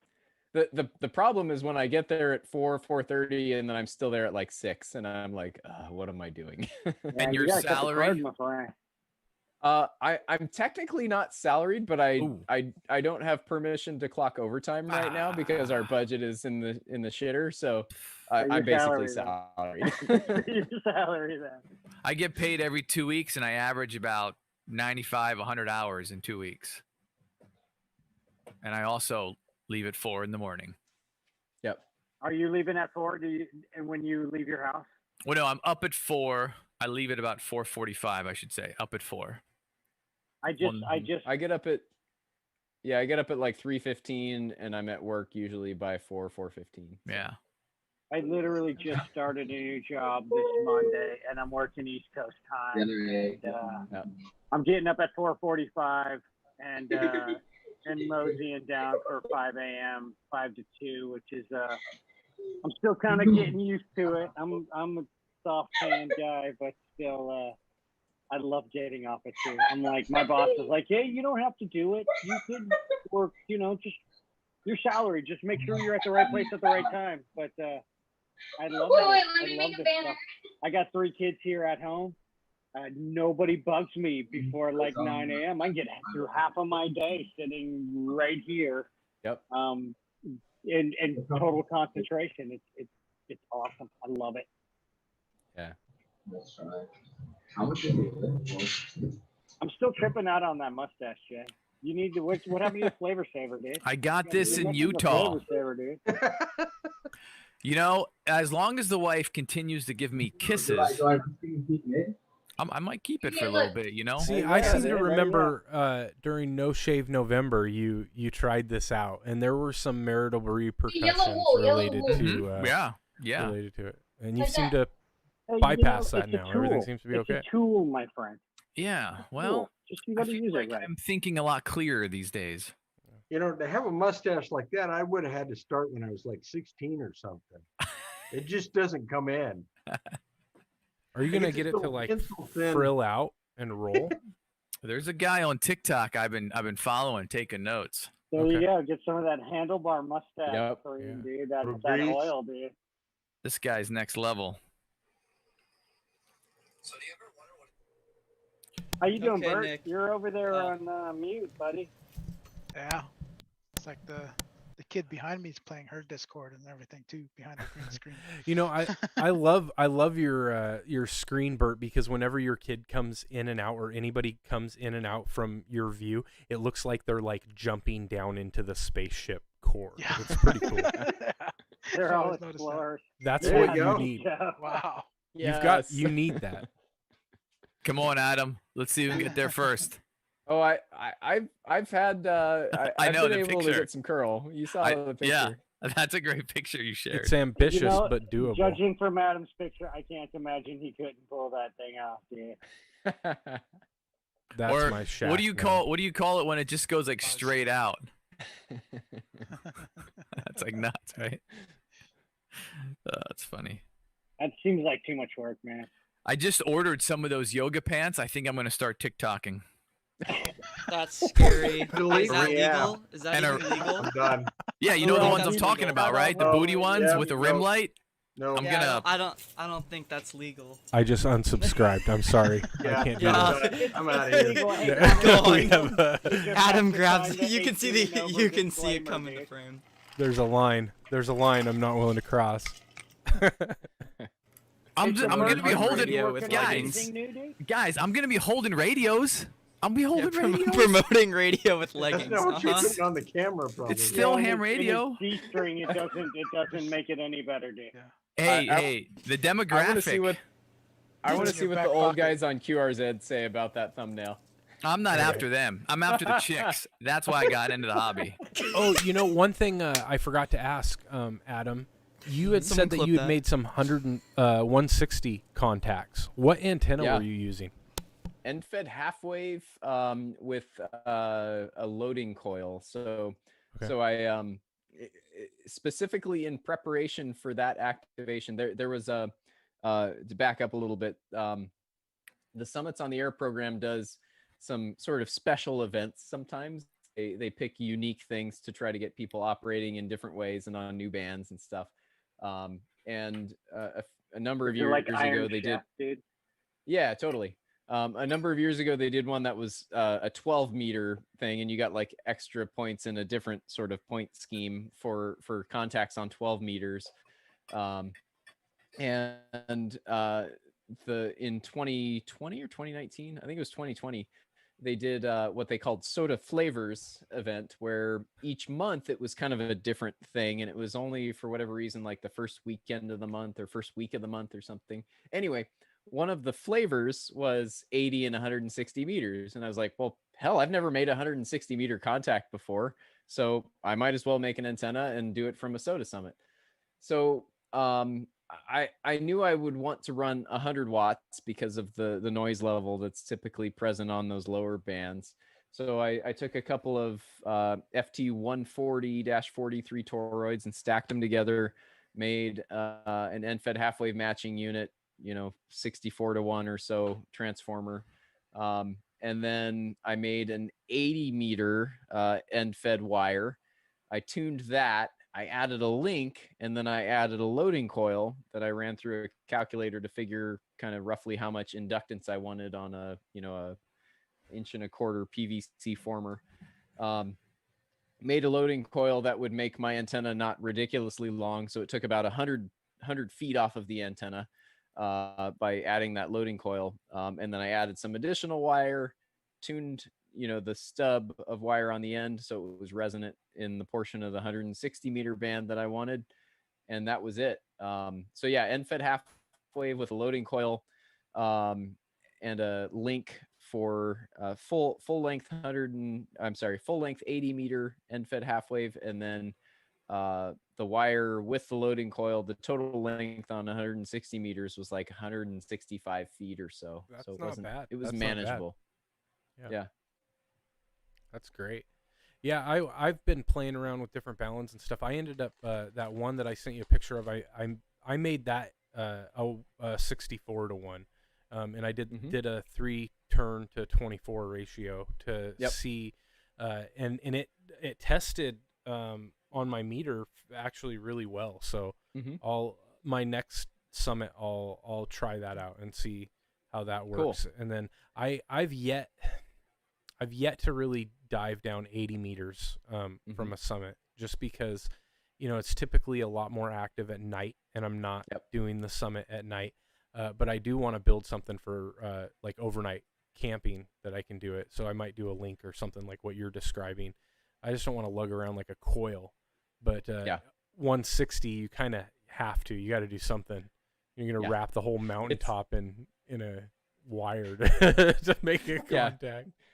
270 feet of wire strung out.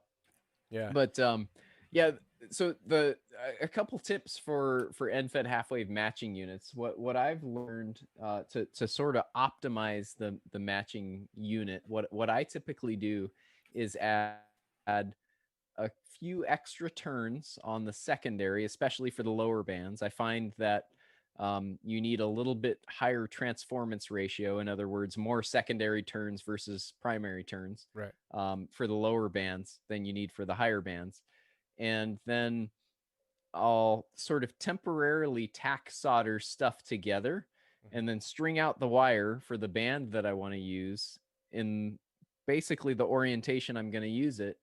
And I'll test it on the antenna analyzer. What kind of antenna analyzer are you using? I just have a VNA. Okay, so you're I don't think the VNA spits out the resistance, but you can look at the Smith chart, and if you do a little bit of research, you can learn how to read the Smith chart. Oh, it does read out the resistive impedance. Yeah. So what you want to find is where the reactive impedance is 0. That's resonance, right? Right. And make your wire that length. And I'll just use a spool like this. This is just 30 gauge wrapping wire, and I'll spool this out until I get resonance on the band that I want. And if I get too low, I'll just wind a little bit back up. And whatever's on the spool doesn't really have much impact on the antenna at that point. And then I'll test the matching unit. And if my at with a reactive impedance of 0, if or close to it anyway, if my resistive impedance is below 50 ohms, I know my transformance ratio is too high. I'm transforming that high impedance down too low. So I remove some of the secondary turns to get it closer to 50 ohms. If my resistive impedance is above 50 ohms, I add a turn or two to get the resistive impedance as close to 50 ohms as possible. And if I'm building either a linked or trapped 20, 30, 40 meter antenna, I'll tune it for the middle of that range. So it's at 50 ohms right in the middle of the range, and that gives you kind of optimization for the whole thing. So that's a good way to optimize your end-fed half-wave matching units.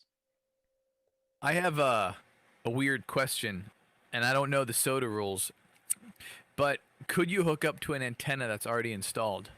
No. No, you got to put it up yourself. They have to be not, I forget how it's worded, but they can't be fixed stations. Not permanent structures. Yeah, non-permanent structures. Yep. Have you ever gone out to a place where there's just an antenna you could hook up to and start? Yeah, start going after it. There's a famous one in Arizona. There is a old. What is it called? Let me look it up while I chat on here. But ultimately, we're we're part of the tower repair team up on Mount Vaca, and we're gonna hang antennas off this thing. Yeah. And we're gonna purposely have coax on the ground. Yeah, I mean we'll do it a box. So without really needing access to the tower itself, you could cruise up, plug your radio up, because it counts for a Sota. It's a fantastic place, and just fantastic place. You should come up and see it, Adam. You should definitely come. I'm totally down. No, there's I'm kind of loosely planning a trip in 2 years. Okay. I'm gonna have all the YouTubers up to this tower. We're gonna camp out. We're gonna sleep. It has electricity. It does have a what do you call it? It has a septic, but there's a well. A well is drilled. It's just 700 feet deep. So we gotta buy some wire, probably some pretty big wire, to run the pump. But yeah, so we're kind of putting this thing together, and the survey marker is sitting like right next to the tower. I mean, 20 feet away. But cool. It's I think 3777, just short. No, 27.7. Yeah, just short of 3,000 feet. Yeah, I think it's like 27, 28, something like that. Yeah. Up there. But so right away, I'm thinking I'm gonna hang 160 inverted V because it's 50 feet. It's 50 feet tall. So I'm gonna center feed a dipole and just run those beautiful long legs of a 160. There's already at least that. A what? Your earphones died. Oh, geez, Greg. Uh-oh. Amateur. So I'm Jason, back. There is that Servando's actually already put up like a place to like pull up a dipole or whatever. I know I've got another one sitting at my house. Dude, before I leave, I have like a Catalyst, enterprise network switch to throw up there. Okay. I'm not gonna be around for it, but I gotta throw what I can into this tower. It is a sight to see. This place is awesome. I can't wait. We'll lighten your load before you leave, buddy. Don't you worry. Nice. No, seriously, I can't wait to see what you guys get done here. I just wish I could be more of a part of it. But well, because I do monetize my YouTube channel. I have plans to build a Flex radio, buy a Flex radio, put it up there, and let people use it. I mean, obviously have a way to let certain people use the Flex radio, but the HF noise is almost nothing up there in current conditions. Yep. That's awesome. What's the password to get access to that Flex radio real quick? I love tofu. Oh, that was awesome. That's my Wi-Fi router password if you're close. Yeah, he's given up his Wi-Fi password. It's actually called Jason's Mustache. Adam, you had a question, Adam? Yeah, I was just gonna say, take a close look at the Sota rules and just figure out what they exactly say and how you can interpret them and have some fun. That's very political of you. I like it. Adam, how far off the ground was that 160 meter end fid we were discussing? I had it up on I got it, guys. 30-foot jack kite poles. So basically 30 feet up. You rolling out, Bert? Yeah, absolutely awesome to meet you, Adam. I'll ping you or cool. something. I'm sure I'd get your email address too. Yep. Good to Sounds see you, good, man. Jason, Nick. Yeah, have a good night. Great to meet both. Will, right? K6ARK. Yes. And Chris, nice to meet you. And Bert, I already know you, dude. So See you, man. Good to see y'all, man. I'll see you And guys real later. quick, while I have the floor, I'm just going to say goodbye to the live stream. For anybody that wants to find out more information on Adam, you can check out his YouTube stream at K6ARK Portable Radio. Tons of great information. Again, I super appreciate having you on tonight. It was a wealth of knowledge, and hopefully if you're new to Sota or new to ham radio and you're interested in checking it out, this helped you a little bit. So we will see everybody next week. Have a good night. 7 threes.